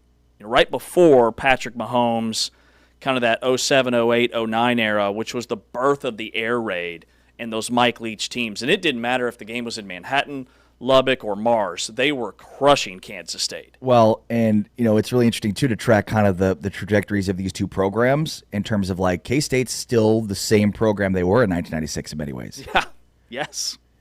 Is Texas Tech? No, they've elevated. And they're not the air raid, score 50 but give up 50 team anymore, program anymore. But, I mean, they do have air raid principles. Sure. And they still, have a lot of vertical passing. Okay, so their offense is the same. Their defense is just much better. Yeah, I think that. Yeah. I think that more so than anything. Yeah. Texas Tech offenses have always been good. Yeah. Even when Matt Wells was there and Tommy Tuberville, like they were still scoring points. Well, how about that connection? I didn't even think about that, but the current Kansas State offensive coordinator is the former Texas Tech head coach. Yeah. So there's a lot of parallels between the two programs. If I remember correctly, too, I think Barrett Morton was recruited by Matt Wells. I think Barrett Morton predates Joey McGuire. He would have been. Yes. Yeah. Yes. I mean, that's aligning with the years that they were both there. Yeah. Certainly. Yeah. And Out of Brownswood, Texas. farm kid, owns a bunch of land that he's leasing out. Like the kid that's what you do with NIL. Yeah. He's smart. But Avery Johnson, we played that clip because he's going to have to have another massive game for Kansas State. But the biggest thing that I've seen from him the last 4 weeks, he's not turning the ball over at all. He's got 9 touchdowns and 1 pick in the last 4. And remember, K-State's only loss was a last-second field goal from Baylor and a last-second field goal miss from Kansas State, where he still put them in scoring position. And he threw that pick 6 that really swung the game in the fourth quarter. And I thought this is where we will learn a lot about Avery Johnson as a quarterback and as a player and the mental toughness that you have to play that position. Because last year, Kansas State went on the road and lost a game on his birthday at Houston as a 2-touchdown favorite. And he threw a lot of interceptions in that game. He didn't play well. And that really kind of snowballed K-State's season. The rest of the way, they lost, 4 out of 5 carrying over into this season. But Avery Johnson, since the pick 6 against Baylor, has been at his best. And to have that resolve and that mental toughness, which are things that we had not seen from him as a quarterback, I think is huge and says a lot about him and his growth and K-State's chances, frankly, in this football game. Yeah, and I agree, but I think this just comes down to turnovers. I mean, the first 3 games of the season, K-State was -1 in the turnover differential. Since they've been in conference play, against Arizona +1, against UCF +2, against Baylor +1, and then the last 2 weeks +3 against TCU, +3 against Kansas. So I mean, you're basically +10 in conference play, +9 in the season. I mean, they have been coming in bunches. So if you're Joey McGuire and you're Texas Tech, like that, more than anything, that's what you have to be conscientious of. K-State will not win this game if they end up even or below the turnover differential in this game. Totally. And just to magnify your point, K-State is 5th in the country in that turnover margin, +9. In the last 3 games, K-State is 2nd in the country in turnover margin. +7. And if Avery Johnson doesn't throw that interception at Baylor late in the game, they lead the country in turnover margin. So it's been a huge swing for K-State, and here's Coach Chris Kleiman on his team moving forward and focusing on Tech. That was a great win, but we have to move forward, and we got to play. We can play better. I know we can play better. We did some really good things, but we have to play better. I think having this as a home game is going to help. I think we're going to have a pretty electric crowd, and I think it's going to be, a crazy environment. Now we've got to match that with really good preparation, really good physicality, and be focused because this team has run a lot of people out of there in the first half. They have the largest scoring margin in the country in the first half of football games. That's Texas Tech. That was K-State coach Chris Kleiman. We'll continue this conversation after the break. This is Big 12 Today on Big 12 Radio. He's Ari, I'm James. You're watching us on Big 12 Studios. This is the Big 12 Conference. This is a different league.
Big 12 Today, Big 12 Radio is brought to you, the full-time fan, by Modelo. You're listening to us exclusively on TuneIn.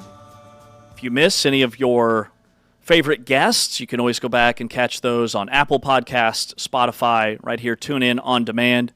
You're watching us on Big 12 Studios, the Big 12 Fast channel.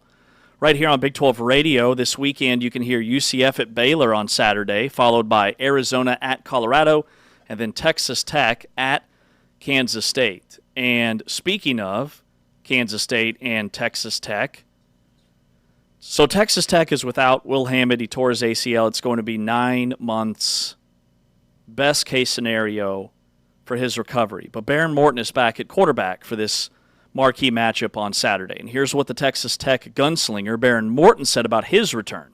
Good. I'm feeling good. It's been nice, to have a couple weeks to really get my body back right. But no, feeling good, excited about Saturday. It's just the next guy up. Mitch has played a lot of football in his life. So Mitch was ready. We knew he was going to be ready. Will, I hate it for Will. He's a great kid. He has his head on right. He's going to be good. He's going to be fine. But he's going to attack the training room. We talked about, kind of was in the same situation, going back to December, just living there. And, I know he will. But, this offseason is going to be huge for him, developmental, off the field, getting this offense down to a T. I think he has a great opportunity. It's Texas Tech quarterback Behren Morton, who will be back on Saturday. The official Big 12 first wave of availability reports come out here in about 13 minutes at the top of the hour.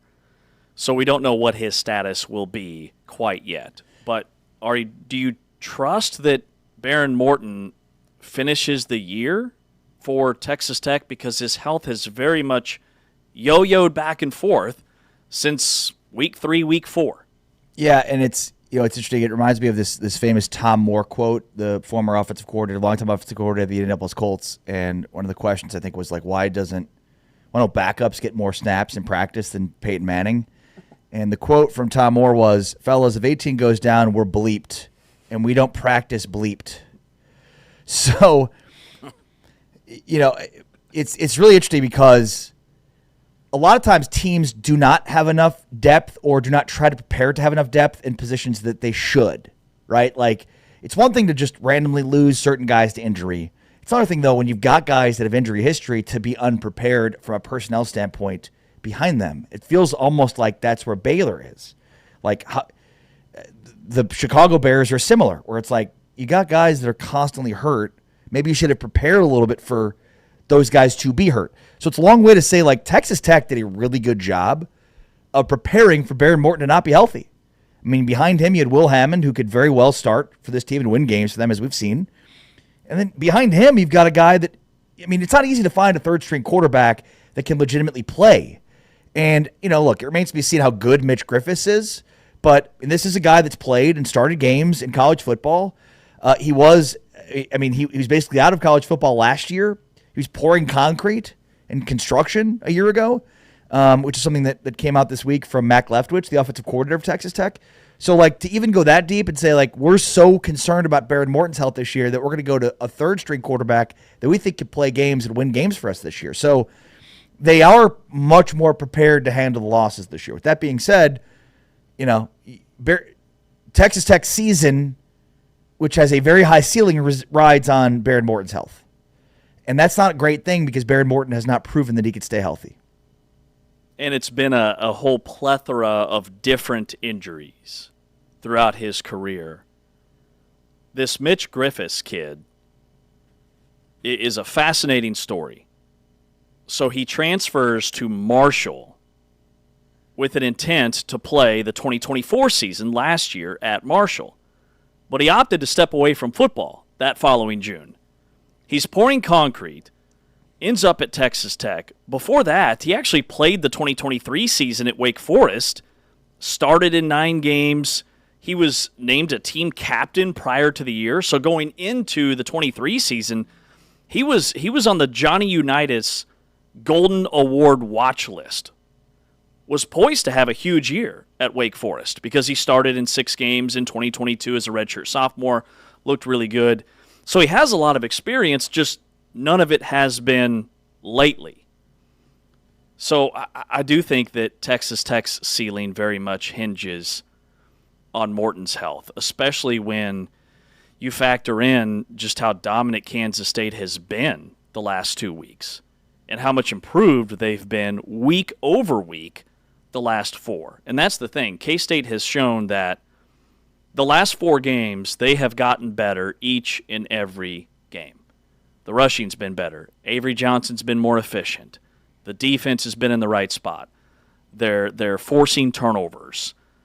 They're winning special teams. All the things that we thought K-State would be polished and ready to do week 0 against Iowa State, it has taken longer than we anticipated, but now they look like a Big 12 championship contender just in terms of the quality of play that you're seeing on the field. Yeah, I don't think there's any question. In fact, yesterday, Taman and I had Big 12 pressing questions, and one of those was which 2-loss Big 12 team is best positioned to win and play for a Big 12 championship. And I mean, the biggest names in that category would be Utah and K-State. I'd throw that to you. Of the current 2-loss conference teams, Utah, Arizona State, K-State, and TCU, who has the best opportunity to win a Big 12 championship? So it's Arizona State, K-State, Utah, TCU. There's my standings. I think you could make a case it's Kansas State. Yeah, agreed. I mean, they play Utah at Utah, and playing in Salt Lake City is always tough. But when you look at the trajectory of these teams, and I thought Kellis Robinette had a fantastic nugget that every year since 2020, a 2-loss team has played in the Big 12 championship game. And we'll have more conversation around that and how much season is actually left in college football here in about 15 minutes. But I think you could make a case for any of those teams, but of those 4, Kansas State is the team that's playing the best football. No, I agree, and I think what's interesting is for the Big 12 to get multiple bids to the playoff, I think they need that streak to end. Yes. Yes. A 2-loss team isn't getting in from the Big 12 this year. Unless they win it. But if they beat another 2-loss team. Right. Which doesn't make much sense, right? Because then the 2-loss team's like, never mind. Also, I want to mention something. Big 12 Studio streaming on YouTube. In the YouTube comments, got a great question, which was, what's been the best year of the Big 12? This came from Canthony37 on YouTube. Make sure to jump in the comments there. What's been the best year of the Big 12? Our buddy James Faust submitted that it was the year TCU played for the national championship. I think you can look at this in a couple of ways. You can look at it like with Texas and Oklahoma and without. But I think it's hard to argue against the early to mid-2000s when Vince Young led Texas to the Rose Bowl. And, I mean, you had Oklahoma and Nebraska were rolling. Kansas was good at that point in time. Missouri was really good under Gary Pinkel with Chase Daniel at that point in time. Think about Michael Crabtree and Texas Tech and how dominant they were. They had that win against Texas. So, I think 2007, 2008 is probably the best year of the Big 12. 2008, Kansas played Missouri as a top 10 matchup, which it says nothing about what was happening in the Big 12 South at that period of time with Texas and Texas Tech and Oklahoma and Oklahoma State, which were rolling at that time. So I thought that was a really interesting question. So the Big 12 Conference, from a winning percentage, and remember, everybody goes 500 in league play, so this essentially comes down to what you do in the non-conference and in your bowl games, right? The best year in the Big 12 from a winning percentage. Well, let me start with this. The second best year in the Big 12 was 2011. That was the year that Oklahoma State made their run, and they got snubbed, and everybody thought they should have been playing in the national championship game. They had to settle for the Fiesta Bowl because our guy from Iowa State ran it in overtime, and Iowa State upset Oklahoma State, their only loss. Jeff Woody, thank you. Way to go, Jeff. That was Brendan Whedon and Justin Blackman. That team was stacked on defense. That's the thing about that Oklahoma State team. They were so good defensively, but people forget about that side of the ball. Right. Because they didn't have the star power. All right, so that was the second best year in the Big 12 Conference from a winning percentage. What do you think was the best year? Okay, so you said 2011 was the second best year. Second best year, Big 12 Conference winning percentage in football. Of all the years in the Big 12. This is bowl games and non-conference because everybody goes 500 in conference play. We're not going to fall into that SEC Okay, trap. before or after 2011? After. Wow. Okay, that's shocking. This year? This year, 2025. You could make a case has been the best year in the Big 12 Conference if you look at the numbers. Wow. Now, with that said, I think your point about do we include Texas and Oklahoma in that conversation is key. So I look for a season where Oklahoma and Texas weren't the best teams in the Big 12 Conference. So for me, the first year that popped into my mind was 2014, I believe, where you had Baylor and TCU both in the top 5 going into the bowl season. Now, they got snubbed for the national championship and the college football. But 14, TCU wasn't in the Big 12 yet, right? Yes, they were in the Big 12. Really? Yeah. Mm-hmm. Wow. What year did they join the Big 12? That was Trayvon Boykin, and they had a really good receiver that year. They finished number 3 in the country. They went 12-1. Wow. Their only loss was to Baylor, who went 11-2 and 8-1 in league and finished in the top 10. The final regular season week, you had 3 Big 12 teams in the top 10 that year, and none of them were Texas or Oklahoma. TCU was number 3, Baylor was number 4, and Kansas State was number 9. Wow. In 2014. That's shocking. That was a banger of a year. That one's hard to remember because I don't think there were any like big time bowl wins or bowl games in that one. I'm assuming all 3. Was that the year that what bowl game? I'm trying to remember so now. Here were the bowl games. TCU played in the Peach Bowl against Ole Miss and beat them 42-9. No, 42-3. Wow. Baylor played Michigan State in the Cotton Bowl, an instant classic, 42-41. Remember, that was Kirk Cousins. Michigan yep. State. They were a top 10 team. And then Kansas State crushed UCLA in the Alamo Bowl, 35. No, K-State lost the Alamo Bowl, 40-35. That was the Huntley kid at quarterback for UCLA. Oklahoma State beat Washington in their bowl game. But again, I think we look past that year because Texas was bad. Yeah, you're right. Oklahoma wasn't as good. They went 8-5. But when we look at the current members in the Big 12, that was the best year. Yeah, that one stands out to me. That one or whatever the TCU national title game was, 21? Which was 22. 22. Yeah. Simply because it was the first ever playoff win for a Big 12 team, and it wasn't. I mean, Oklahoma had played in 4 consecutive playoffs or 3 consecutive playoffs at that point. Yeah. Had won so many consecutive national championships, but could not break through and winning a playoff game. So for the Big 12 to get their first playoff win and not have it be Texas or OU was huge. And then, of course, K-State obviously won the Big 12 that year. We don't have to talk about what happened in their bowl game, but maybe we should because I like making fun of K-State because they just dominate Kansas. I mean, this is a great topic, though, and a great question because how much do you weigh where the top team, how far they go versus, like when I looked at this, Right. my first thought was, okay, how many teams did we have in the top 10 Yeah. going into bowl season? Right. I think, and that's why 2014 is probably the answer here. But the Big 12, the most ranked teams the Big 12 has ever had in the final week of the AP Top 25 is 5. And there are 8 seasons in which that has been tied. Wow. Never had more than 5. Great question. Coming up next year on Big 12 Today on Big 12 Radio and Big 12 Studios, we look at the college football playoff race and why it truly begins on November 1st. He's Ari, I'm James, and this is Big 12 Radio and Big 12 Studios.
Coming up here in 15 minutes, we head back to Kansas City for Big 12 basketball media days, and we will lock into the Texas Tech women's team, talk with head coach Krista Gerlich and a couple of players, and then wrap the program with Oklahoma State men's basketball and their head coach Steve Lutz, a couple of Oklahoma State men's basketball players. He's Ari Timken. I'm James Westling. He's on social at RE Sports, ARI Sports. I'm on social at James Westling. This is Big 12 Today on Big 12 Radio, heard exclusively on TuneIn, brought to you by Modelo, and you're watching us on Big 12 Studios. We encourage you to join the conversation via YouTube with your comments and conversation there. So the college football playoff race, big picture, essentially begins this weekend, November 1st. And the data to support that essentially tells me that your favorite team, if they haven't had the season that you had hoped, still has time to turn it around. And if your team has been on cruise control all season, there's still a long way to go in terms of that crumbling before your eyes. So Saturday is November 1st. This is from ESPN Analytics, ESPN Insights. It just sounded funny. It sounded like what you were saying is, according to ESPN Analytics, Saturday is November 1st. Saturday is November 1st. This comes from our friends at ESPN Insights and not my calendar. Just the way you said it made it sound like, look, I've dug into the data, and it looks like So I have been there's a to the tape. 90% chance that Saturday is going to be November 1st. I don't know where I am right now.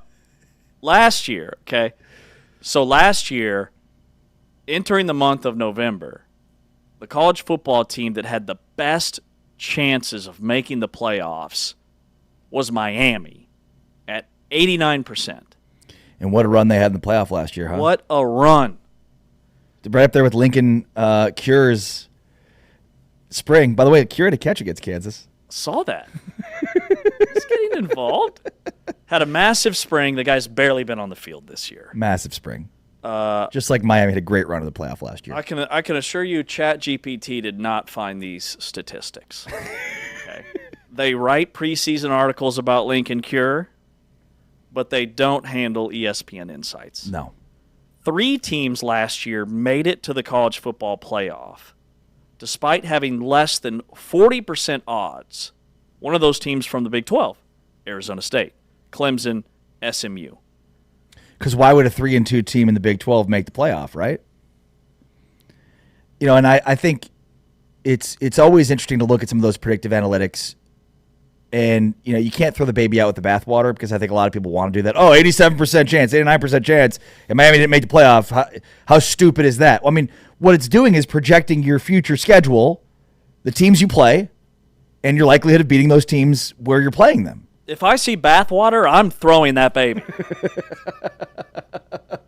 Don't throw the baby. Don't throw that baby. I'll punt that baby. But the bathwater being analytics, the baby being us, I guess. I'm not really sure at this point. But I mean, I think the point remains, just like take it with a grain of salt. Like, the expectation of the computer models was that Miami was going to win the rest of their games because the teams that they played, they were clearly better than, and were going to be favorited. But the crazy things happen in college football. And I think what the craziest part is, this is the week where, like, traditionally the craziest things happen. It's like right when you think you've got it figured out. There's 4 games left for most Big 12 teams. I think 2 have 5 left. But for the most part, the rest of the country is right around that 4-game stretch left. And again, so you think, like, I've got a huge sample, 9 games for most, for a lot, 10 for other, right? I mean, I have a pretty good sense of who these teams are. And what I think we don't recognize or realize in that is, like, injuries start to mount. This is where the pressure really builds. Mm-hmm. This is where motivation becomes sort of weird, and like teams that you're better than, are they motivated in a way that you didn't recognize? So I just think that's why we can look at the schedule, project out, and be like, Houston has the best road to playing for a Big 12 championship right now. Do you think Houston's going to play the Big 12 championship? I mean, based on the teams they play, rest of their schedule. They don't have to play Texas Tech, Cincinnati, or BYU. Right? Correct. Or Utah. They play West Virginia at UCF, a home game against TCU, and at Baylor. But I want to say that Texas Tech, Cincinnati, and BYU all play each other. They do. So Houston has the best chance of all the teams that are 1 loss or 0 losses. But, I mean, this is where crazy things happen, which is why sometimes a team with a 40% chance, according to the ESPN analytics, to make the playoffs ends up making the playoffs, and a team with an 89% chance doesn't. Because they lost a game they weren't supposed to lose, and that's what knocks them from 89% to 0%. 4 weeks ago, Iowa State was in the driver's seat. They were 5-0. Why isn't Iowa State in the top 10? We were power ranking them number 1. They had the number 1 resume in college football. We just couldn't believe that they weren't in the top 10. Yeah, then they lost both their corners. And 2 corners, and now they're 2-3 in Big 12 play. Kansas State plays Texas Tech. Cincinnati has a huge game at Utah. Quarterback Brendan Sorsby on what that neutral site game against Nebraska, how that may help them now 8 weeks later. Yeah, it'll help us a lot. And then, also playing at the neutral site against, Nebraska in week 1, it was extremely loud there. And, I think that's going to help us as far as going on the road in a really loud environment, having to probably use the silent cadence and everything like that. We'll be ready for it. It's going to be an awesome environment. It's going to be, you got college game day there, great atmosphere with the fans, and, obviously it's a night game. So it'll be a lot of fun. We're going to have our work cut out for us. This is a huge matchup for the Big 12, I think, from a perception standpoint, because Utah still has the pedigree. Utah's an 8.5-point favorite in this game. If Cincinnati goes into Utah and wins that game, that's the signature win that puts them on the map. it's pretty wild, isn't it? Yeah. That Utah's an 8.5-point favorite. Yes. 8.5 points. Cincinnati's the team that's 5-0 in Big 12 play, and Utah's 3-2. Brendan Sorsby has thrown for 20 touchdowns and 1 pick. But what do we remember about that interception? Oh, it came on national television on a Thursday night in Arrowhead Stadium that sealed the win for Nebraska week 1. All they've done is won 7 in a row and been the number 1 offense in the country since, and nobody cares. And he's got 7 rushing touchdowns as well, 27 total touchdowns to 1 interception, 400 yards rushing, most of of any of the quarterbacks in the Heisman Trophy conversation, which he is not yet, but should be, and certainly will if he proves it against Utah and Salt Lake City. If Cincinnati wins this football game, I think they skyrocket in the rankings based off of what happens elsewhere. That's the other thing. We need to start looking at these other leagues, and teams ranked ahead of these Big 12 teams need to start losing, but that will happen naturally. Cincinnati, I think, jumps a couple of teams, and they make a huge leap. The other game is Kansas State and Texas Tech. If Kansas State beats Texas Tech, nobody's looking at how Kansas State has played the last month or the last 2 games. All they see is Kansas State is 4-4. If Kansas State beats Texas Tech, I think in a lot of ways they ruin Texas Tech's season, kind of like Kansas did BYU last year. Yeah, and there could be some seasons ruined by some teams, and that's where it comes down to what we were talking about earlier, which is what's the motivation and how the pressure builds for these teams that know that they could control their own destiny, quote unquote. Pressure mounts, how do coaches handle it, how do players handle it, and then you get teams that have, they're playing with house money to a degree, and that they're motivated once the game starts going their way to bear down and play in a way that maybe they haven't played or been motivated to play throughout the season. BYU's ready to bear down. By the way, BYU has trailed in 4 of their first 5 conference games in the second half. In the second half. Not the first half, the second half. And they've remained unbeaten. So it feels like they're treading water there in terms of, like, you're flirting with disaster. Now, they've proven they can come back, but, like, the Iowa State game is a good example of it. You're not every team's going to be as giving in terms of turnovers. Maybe they will. Maybe their defense is that good and continues to turn teams over and score points. It's remarkable. And it's remarkable, too, from a Cincinnati perspective. We talked with Scott Satterfield before the season, and I'm sure this stat still holds. Meanwhile, BYU is turning defensive plays into touchdowns regularly. Cincinnati still does not have a non-offensive touchdown since before Scott Satterfield arrived. That's wild. Just makes the margin slimmer, makes it harder to win, puts more pressure on the offense. I mean, when Desmond Purnell is returning interceptions for touchdowns, and Jack Kelly or whoever else, Tuala, like it makes it a lot easier on the quarterback. Mm-hmm. BYU plays better complementary football than anybody in the league. Yeah, they are the definition of complementary football. Great point. Their head coach, Kalani Sitake. So they're at the top of the mountain. But here's what he said about the depth and the competitive balance in the Big 12. I think I said it before. The fan bases are awesome. Everywhere we go, they're amazing. They love their team. And the programs are well coached. They have great leadership. So nothing's easy. I mean, we're in the Big 12. We don't know any better, but I do know that it's nothing's easy. And when you have a conference that has as much parity as the Big 12 does, I don't think any of the other conferences could say that. Anyone has a chance, and then it's you keep seeing it year after year that Arizona State was picked on the bottom and they won it last year. So when you have a bunch of teams that feel like they have a chance and they believe they can do it because it's been proven before, I think that's a really deep conference. I think the commissioner Brett Yormark said that himself. It's a really talented conference, well coached. And amazing fans, and I love being a part of it. I love that we're in this conference and that we get to rep the Big 12 everywhere we go. And man, in every sport, not just with football, but all the sports are benefiting from it. And the Cougar Nation's in a really good spot right now, being involved and being partnered up with the Big 12. BYU is on a bye this weekend, and then they play at Texas Tech. I don't know who's making the schedule at BYU, but they didn't do them any favors playing at East Carolina in the non-conference, because this is also a year that they have 5 Big 12 road games compared to 4 at home. So they've been on the road 4 of their last 6 games, and it's going to be 5 of 7 if you include next weekend at Texas Tech. They only have 2 home games left against TCU and UCF. They play at Texas Tech and at Cincinnati. If they get through all that, I don't care what happens in the Big 12 championship game. They should be in the college football playoff. Well, and we've talked a lot this year about parity. The SEC is a league of parity. We talked yesterday about the false narratives that the media builds with Stuart Mandel basically saying, like, yeah, the SEC is a league of parity, but it's just a lot of good teams. When it was the Big 12, it was bad teams. Now it's good teams because it's the SEC, but I digress. I mean, is the Big 12 continue to be a league of parity?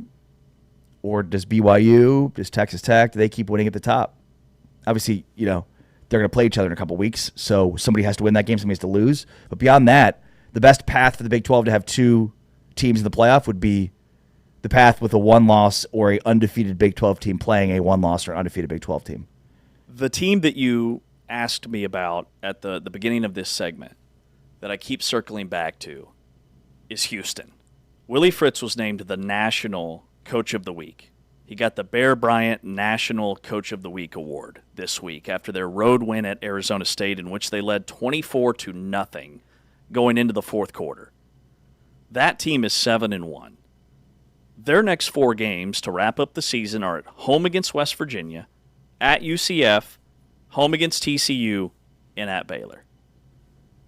They beat West Virginia this Saturday. They go and play a scary game at UCF. Playing TCU at home, that's a 50-50 game, but Houston's going to be really up for that game.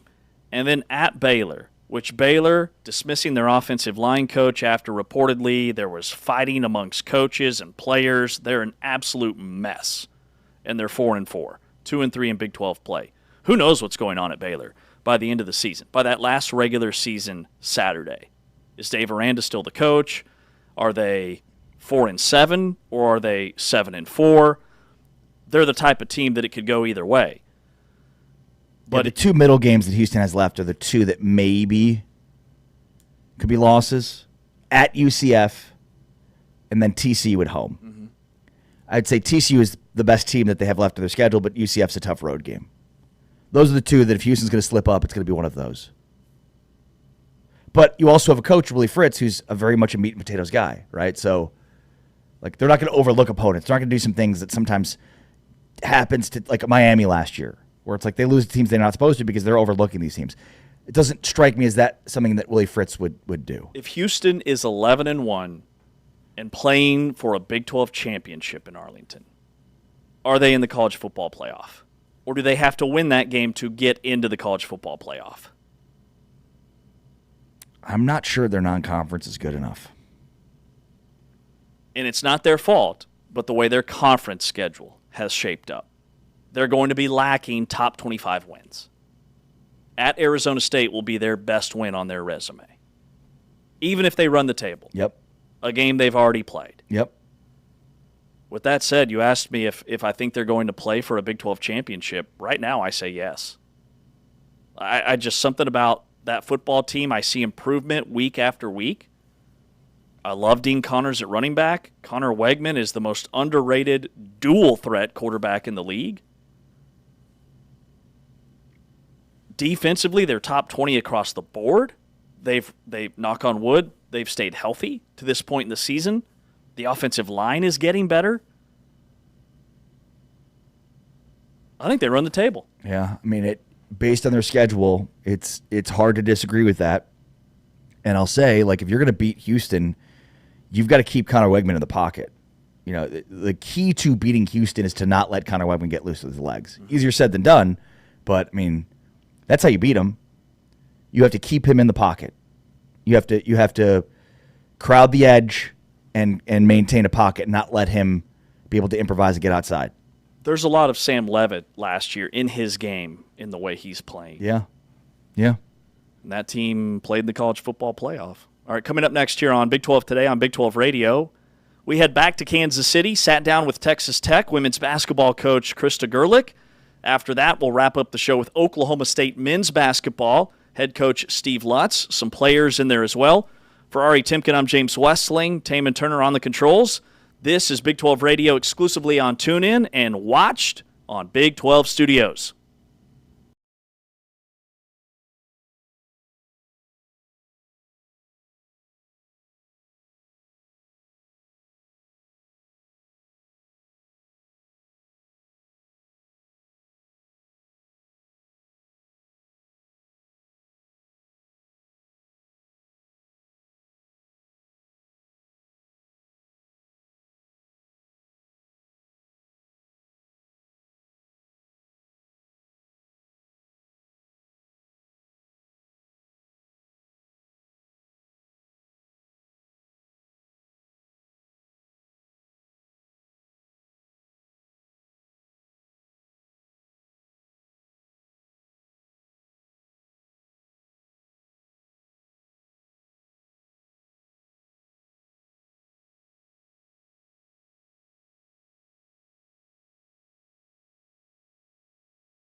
Big 12 Today here on Big 12 Radio, heard exclusively on TuneIn. You're watching us via the Big 12 Fast Channel, Big 12 Studios. Big 12 Women's Basketball Media Days. James, Ari, Austin, now joined by Texas Tech coach Krista Gerlich. Texas Tech had a pretty solid year last year, strong finish. Like, we look at your roster and we see a ton of potential for a big season. Yes, sir. Yes, that's exactly what we think, too. We had a great summer, and the momentum from last year and the way we finished, I think, definitely carried over to this summer, and our girls are really excited about the opportunity to kind of show what they can showcase, right? I mean, obviously, the end of the conference play was really difficult for us, but we found a way to win the last game, and then that propelled us into the conference tournament. And our roster that we've put together has a lot more offensive power, and we've got a lot of experience. So we're really excited about this season. The offensive power, the depth. Coach, what has your team looked like through this summer? Yeah, we had a great summer being able to participate in the World University Games, so we got to practice all summer long. And so it was good for them to develop some chemistry and be able to play at a faster pace. We've got some true point guards that can really pass it and get it out of their hands and into some scorers' hands. We've got some prolific scorers on the perimeter that are really going to be dynamic and fun to watch play. And then we've added some inside presence as well. So I feel like we have all the pieces this year. I feel like we've always been short just a piece here or there in the past. And I think now with our experience and the people that we've added, we have a chance to do some special things. Chris, when we think about Texas Tech athletics right now, I mean, what a golden age. Yeah. And there's obviously so much money being infused, which is great to see across multiple sports, not just football. We saw on the softball side. How has that trickled into your program, and how impactful is that for you if it has been? Yeah, I mean, it's exciting. It's an exciting time to be a Red Raider and just see all the support. And obviously, we know that our football team really needs to be special just for Texas Tech to continue to be special Sure. and to grow. And so I think it has trickled down in just the exposure and the recruiting opportunities that we have. Obviously, bringing recruits on campus at a football game is pretty fun right now. And I think that they're getting to see, the potential of what it could be like in women's basketball too.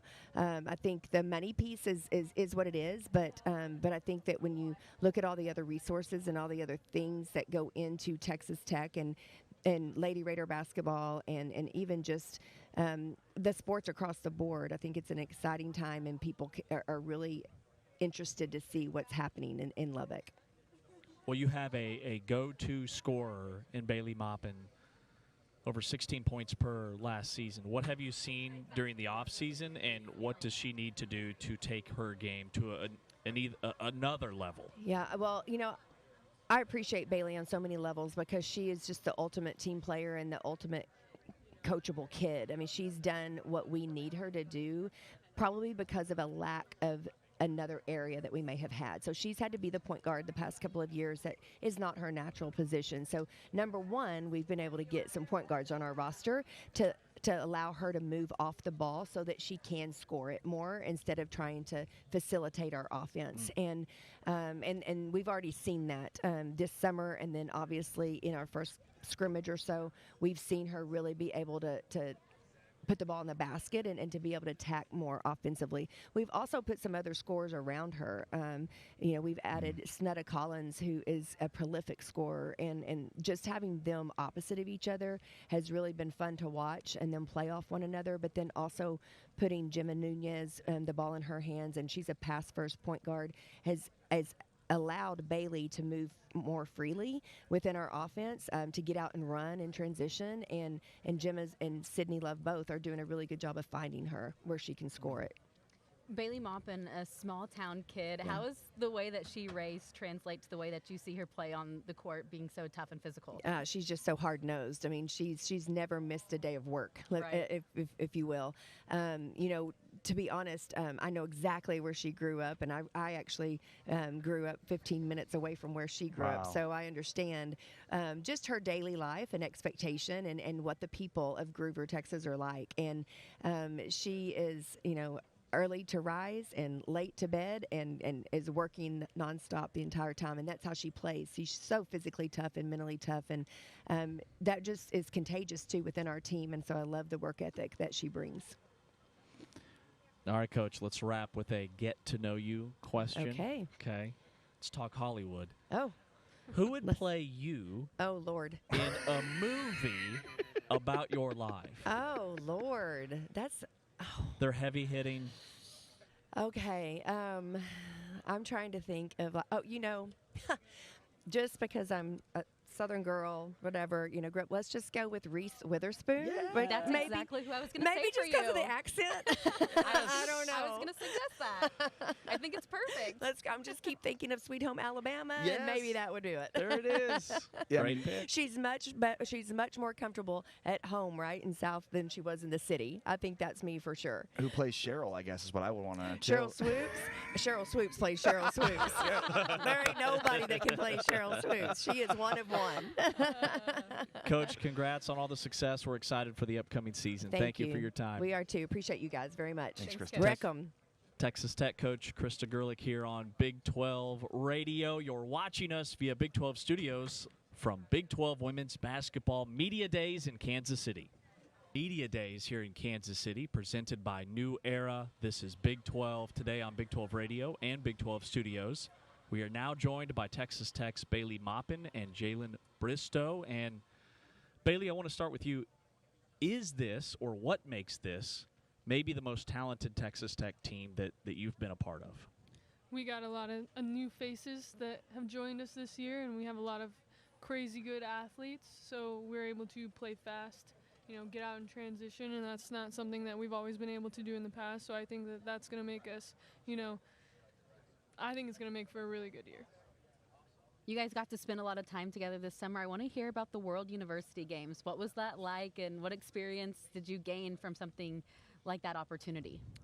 An opportunity like that is, something that's undescribable almost. To be able to go to another country with these guys for 2 weeks and get to play against some of the best competition in the world was unmatched, and it was something that was really, really good for us. Who all needed to get passports to go to Germany? I don't know. Maybe just a couple people. I think we all had them. What was your favorite thing to do off the court when you guys were there? I'll let you guys both answer that one. I'm going to say probably go get bratwurst at this little stand that we found. Yeah, I would say the same thing.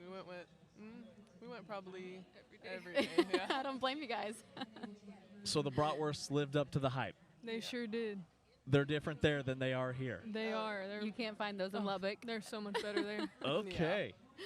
Lubbock is such a unique, special place. I mean, I love that campus. I love calling games there. I love the United Supermarkets Arena. What do you guys love about Lubbock, Texas? Sell the viewers on Lubbock, Texas. You want a place that feels like a home away from home, you move to Lubbock. I mean, it's a community. It's a family. It's somewhere that you're going to feel, surrounded by people who truly care about you and want to see you play. Who rally around women's sports, and honestly, there's no other place in the world that I'd rather be. Yeah, I would say the same thing. I completely agree. That one hype video when Joey McGuire is telling the players, everything runs through Lubbock. I mean, it really does feel like that. On the court, when you're seeing people, you could be out at United and you're seeing, your English teacher who comes to all your games, and it's it's amazing. I love it. So I went to Oklahoma State. I feel like Stillwater and Lubbock are kind of similar vibes. Yeah. What do you guys like to do off the court together? I would just say go out to eat or, go see a movie, just kind of hang out. We spend a lot of time at each other's houses, so, just hanging out. Yeah. Yeah, I would say the same thing. I mean, off the court, it's kind of like we finally get off and we want to relax. So there's not a lot of, we have main event and stuff, but I don't feel like that's something we all want to right after practice. So, yeah, like Bailey said, we love to hang out at each other's houses and stuff. You guys had a really kind of a roller coaster of a season. You had 9 straight losses, but some really close ones that went down to the wire. And then you got over that hump in the postseason. I don't think people saw Texas Tech playing 6 postseason games at the end of the regular season. So do you feel like there is some momentum that you can carry over into this season? Absolutely. I mean, being able to finish the season like we did last year is something that we'll always have in the back of our minds, but we also know that those 6 postseason games weren't in the tournament that we wanted them to be in at the end of the day. And, you know, this being the final year for the majority of the team, 9 people on the team, the tournament is where we're trying to get, and that's where we have our sights set. There's 9 Yes, seniors sir. on this team? There's 9 seniors.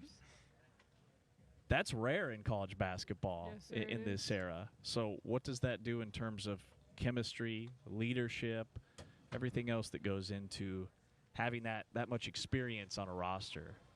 Not being able or not having to deal with, you know, some of the freshman mistakes, some of the learning curves. We don't have to deal with that this year. We're able to get in and get our work done, know what we want, and we're able to execute because we've all been around it for a really long time. Bailey, you've played a lot of different positions. Your role has changed throughout the years with Texas Tech. How do you envision this year going for you, and where do you feel most comfortable on the court? I mean, I feel comfortable anywhere. I've been in the system long enough to know what every person is supposed to be doing, and this year we're hoping to more kind of transition into a positionless offense. So that's great for me. That's great for a lot of the team because we're all very, you know, versatile in the areas that we play. So I think it's going to be something that's exciting to watch this year. I figured that would be your answer, something like that. And Jalen, for you, how do you want to level up your game this season? Anything that you are working on this off season? Oh yeah, I would definitely just say like, really just everyone said it, like, you know, get to the basket, you're open right there. So definitely just being more aggressive, and I feel like this preseason off season has definitely just been working on that, you know, keeping my shot consistent and, you know, getting down to the paint. But other than that, you know, finishing free throws when it comes down to it. All right, before we wrap, we like to do a personality question. So the mics are off, cameras, they're not here.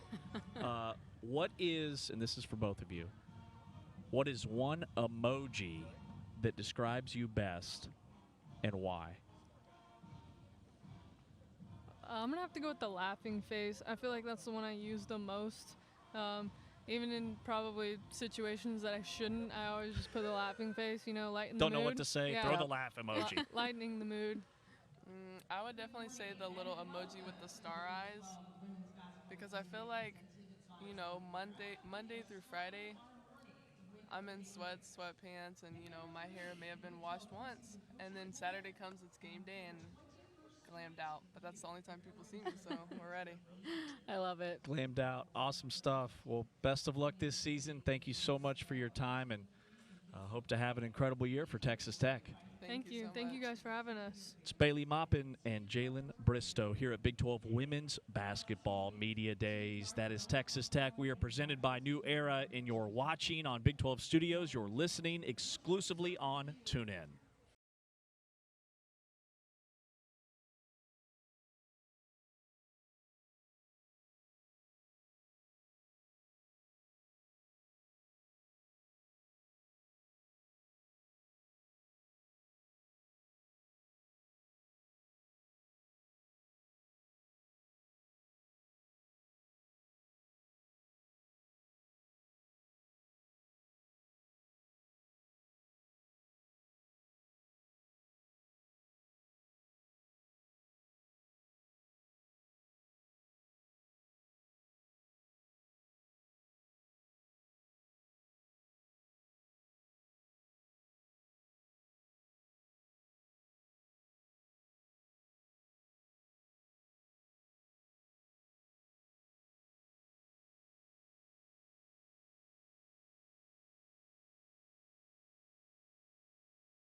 Big 12 Radio, Big 12 Media Days with King McClure, James Westling. I am Ari Tepke. We're joined now by Oklahoma State basketball coach Steve Lutz. What's going on, Coach? How are you? I'm doing good. How are you guys? Great. Excited about the season?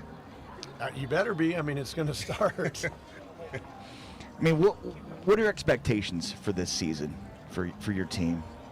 I'm always going to give you the same stock answer. I mean, our goal is to win the Big 12 and then to win the tournament and then get to the NCAA tournament and win games, right? And so that doesn't change from year to year. You know, Coach, I feel like a lot of coaches, they play in these exhibition games, and sometimes they can mean a lot to a coach, to a program. Sometimes coaches don't put a lot of stock in them. But you had a really good exhibition game. Sure, yeah. I mean, what did you learn? What did you learn from that with your team? Well, I mean, obviously, I learned that we have other guys that can step up and ring the bell, right? Because we probably had 3 or 4 guys out that'll be, major minute guys not in the game. And then I also learned that this team's got a little bit of toughness to them to be able to win on the road. I mean, there was 12 Oklahoma State fans and there were 2,500 Auburn fans in the game, so it was a good environment for them, and then I thought that when the moment came, right, we had a couple guys step up. And you're always looking to see who, when it's time to go get it done and win the game, who's going to be able to do that. So I still think that we have other guys that can do that, but in that particular night, we had a couple, 2-3 guys that did that. So how much confidence does that give you? Because, I mean, Auburn is no slouch. Auburn has some dudes. So how much confidence does that give you going into the season? Yeah, I mean, I think it validates, your work. And I've told the guys that I believe we have an NCAA tournament team, but there's a lot of time and distance and water that's got to pass under that bridge between me telling them that and us getting to the NCAA tournament. And I thought that Auburn is certainly an NCAA tournament team, and so for us to be able to go in there and win on the road is a good start to the season. But as you began this entire conversation with, it's just an exhibition.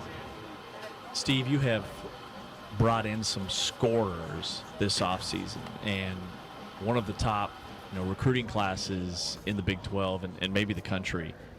What type of support do you have at Oklahoma State from the administrative side, all in on men's basketball, and how are you able to crush it on the recruiting trail? Well, I mean, you got to give hats off to our staff, number one. I mean, we worked extremely hard, even during the season, on evaluating the portal and kind of having an idea of who we want or who we can possibly get. But then once you figure out who you want, you still have to be able to go get them, and you can't go get those guys without the funds. So we've had several people that have stepped up, but one in particular, a good friend, who has stepped up and really helped our NIL and our collective. And then our administration has done a good job in terms of having a good revenue sharing number for us. So, they've given us a little bit of the keys to the car, if you will, right? And then you got to go, you got to go get the right pieces that power that car. And I think that we've done a better job in finding guys that will fit our system and play the way we want to play. Coach, you finished up your first year in the Big 12 last season. What was your biggest lesson? What was the biggest thing you learned in your first season in the Big 12? You better have the requisite talent. I mean, you can sit here and say, hey, you're going to go from low major to mid major to high major. And I've obviously coached in the Big East and the Big Ten, but when you get into the league, if you don't have good enough players, you have no shot, right? I mean, you can scheme all you want. You can do everything in your power to put your team in a position to win, but you got to have guys that can go get it done at the end of the game. And so that's why we spent so much time, obviously, in recruiting and those sorts of things. What's your take on the zone defense? You got guys like you play zone defense. This guy runs the most frenetic, chaotic, up and down, extra possessions style of basketball, and that's what makes Oklahoma State so fun, right? Is just that brand of high energy chaos for 40 minutes. No, I didn't mean that as disrespectful, King. No. Come on, man. Like I'm just saying, guys that are long and athletic and can go do things defensively. Well, that's not disrupt. Ari. Right, that's what you're saying. That's what you're saying. That's what you're saying. I'm not long athletic, so you got to play zone deep. King's over here like he was long and athletic when he was a player. I really wasn't that long. I mean, I was kind of athletic, but like I wasn't. Yeah, no. He But I could just still puts you guard. right out there like that. No, listen, Ari, you said the answer, Coach. But you jumped out your seat like you just. I thought it was a funny answer. It was a great answer. I'm just curious. I'm asking every coach their thoughts on zone defense. Yeah, I'm not a fan. Here's my deal. I think that zone defenses, if you really look at the game, everybody should play zone because most college coaches spend 85 to 95% of their day on working against man-to-man, right? Mm-hmm. So it would make sense to play zone defense because you don't prepare against it. With that being said, I like to be able to say, hey, Ari, you're going to guard this guy, and here's what he does, shut him down. Hey, King, this guy does this, shut him down. And in the zone defense, you can't do that because you're guarding an area more so. So will we see that same up and down tempo that you like to play last year, this year? Yeah. I mean, I don't know what we scored in regulation the other day, 92 or so. Mm-hmm. 80, whatever. A lot. Yeah, a lot. Yeah, we plan to play the same way. I think we've got better pieces to play in that style. What makes you want to have games in the 90s as opposed to, I don't know, a team? There's other teams in the conference that want to keep you to 50, 60. Yeah, I don't know that I want to have games in the 90s, but I want to try and score in the first 12 seconds of that shot clock. Again, anytime you can play in transition, I think you've got a better opportunity to score, right? Because if you get into the half court against Kelvin and Bill and Grant and Scott, on down the line, right? I'm just using those guys as the example. You get into the half court, like you're either going to have really good actions to take advantage of certain things, or you're going to have better players, or both, because those guys are going to have a great game plan, and they're going to be well taught, and they're going to be good defensively. So your best bet is to score in transition when you have mismatches, when you have cross matches, and those sorts of things. Steve Lutz, Oklahoma State basketball coach. Appreciate your time. Good luck this year. Thanks, Coach. Thanks, Ari.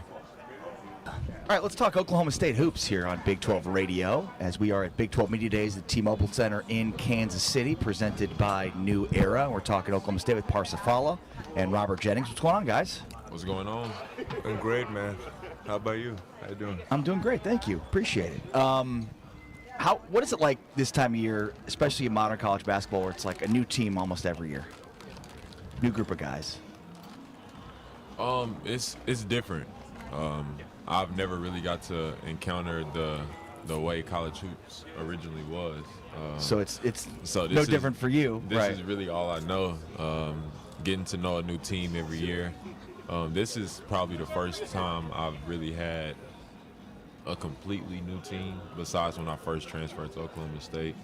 And this is the first time I've really had the same head coach for 2 years. So it's been different this year for sure. So how much of a leadership role do you have to take on, because you're the guy who's been here for so long and there's so many new guys to come to step foot on Oklahoma State for the first time? So how much of a leadership role do you have to take in order to get these guys acclimated to how you want to do things at Oklahoma State? It's been a major role. Just getting them to understand the day-to-day practices in Stillwater. The way Coach Les wants to play is super fast-paced, and everybody doesn't play like that. He's the first coach that I've played with that wants that many possessions in one game. So coming into it, you see it, you read about it, but it's different when you actually have to go in there and practice. So just helping prepare my teammates for what's up the road and how we're going to have to play, and also being the player that's been in the Big 12 for 4 years. I know what this conference is capable of, and I know what we're going to be up against. So just trying to prepare my teammates the best way I can. Parsa, you're from Iran? Yes, sir. And so this is your third school now in America playing basketball. Yeah, What has it been like to move from Iran and kind of have, be in Utah, be in Oregon State, be in now Oklahoma State? Give us kind of your... Yeah, it's been an amazing journey, man. For me to just be able to come and play basketball, it was really tough. I went through a lot, but to be able to be here finally, it's a blessing, and really happy to be here at the place I am right now. So you guys had an exhibition game against Auburn, and that was a huge win. And I know it's just an exhibition game, so it doesn't really count towards your record. It doesn't count towards your record at all. But what are something that you took from that game that you can implement during this season, as far as whether it be confidence, whether it just be play style, but what did you learn from that game? Yeah, well, it was amazing to beat Auburn, obviously, but I think we can't really think about that game now because it was amazing feeling, but you have to let it go and just learn from it. Obviously, it helps our confidence, and now we know what we're capable of, and we know we can beat whoever in the country. I think it's more about us. It's not about other teams. We just go there and play hard, and we're gonna be get the W as long as we play as hard as we can. Rob? I feel like just going into a game like that, this early into the season, especially like I said, getting a new team, it was very good for us to just step out on the court and see what we are capable of. Then going back and sitting and watching the film and realizing that that wasn't actually the best game that we could have played, and still actually being able to come out with a W was big. And that just goes to speak to what we can be. And I mean, it doesn't count towards our record. It doesn't really change anything, but it's a good mental win and a good place started for us to know where we're at. Yeah, I think that's so interesting when you, as players, right, you play a game and all of a sudden you go to the film and you like, dang, man, I could have did this better. He could have did this better, right? And we still got the dub. So how much film, right, how much of an emphasis of film does Coach Lutz actually take that? And is he one of those guys who is trying to just, you watching the whole game? Is it you watch certain clips? Like, what type of film watcher is Coach Lutz? Well, we watch film every day before practice. If we have a game, we obviously watch film for the game, and if not, we just watch our practice the day before. It was new for me this year, obviously, with Coach Lutz, but he really we got a few videos, a few clips that we should watch as individual. Like each player have to go get with the coach and watch them, but also at the same time there is some videos and clips we have to watch as a team before practice. I would say personally, Coach Lutz, in my time being with him, he's super picky on film on the things that matter the most. The things that matter the most, he's going to emphasize. That's what he's going to put on film. He goes and watches it with his coaching staff, and then when they bring it back to us, it's just certain things that we know that we have to do, like non-negotiables. The non-negotiable stuff is what he really focuses on, because the stuff we can control, you can always control the controllables, and I feel like those are the things that he put on film and he emphasized. We can't control whether shots go in all the time, but you can control your defensive rotations, how you're communicating with your teammates, how we get back in transition. Like, those are the things you can control. So I feel like that's where he puts most of his emphasis. You know, they always say that teams typically take the personality of their coach. And Coach Lutz, super cool guy, but he seems like he's just very serious. Like, just a very locked in, like, super serious type of dude. Is that something that it kind of sort of relates to you guys on how you handle your business on the court? Yeah, for sure. I would say Coach Lutz, if I could describe him, I would say he works hard and he just locked in all the time. And I think we as a team, that's our goal, and it kind of becoming our culture. Like, everyone in the team, they know we should work hard and get better every day. Parson said it the nice way. For sure, I feel like that runs over to the team, because that's the standard he holds every day. You step in that gym. Between them four lines, it's business. And if you're not coming to handle business, we'll just run the whole practice. So, so with that being said, I mean, you was once in the college shoes. You know, the one thing you don't want to hear is get on the line. Like, get on the line. What type of running y'all do? 17s or what? 22s. What's the 22? 4 touches, 22 seconds. Oh yeah. You're not doing that just one time, though. Every time you do it. And if he really mad, you'll get a 31 suicide in 31 seconds. Yeah. So it just depends on the day you're having. Are you really making him mad, or is he just trying to get his point across? That's the voice of Robert Jennings, who started all 35 games for Oklahoma State last year's NIT quarterfinal run. Parsifala as well, joining us here for talking Oklahoma State hoops on Big 12 Radio, on TuneIn and Big 12 Studios.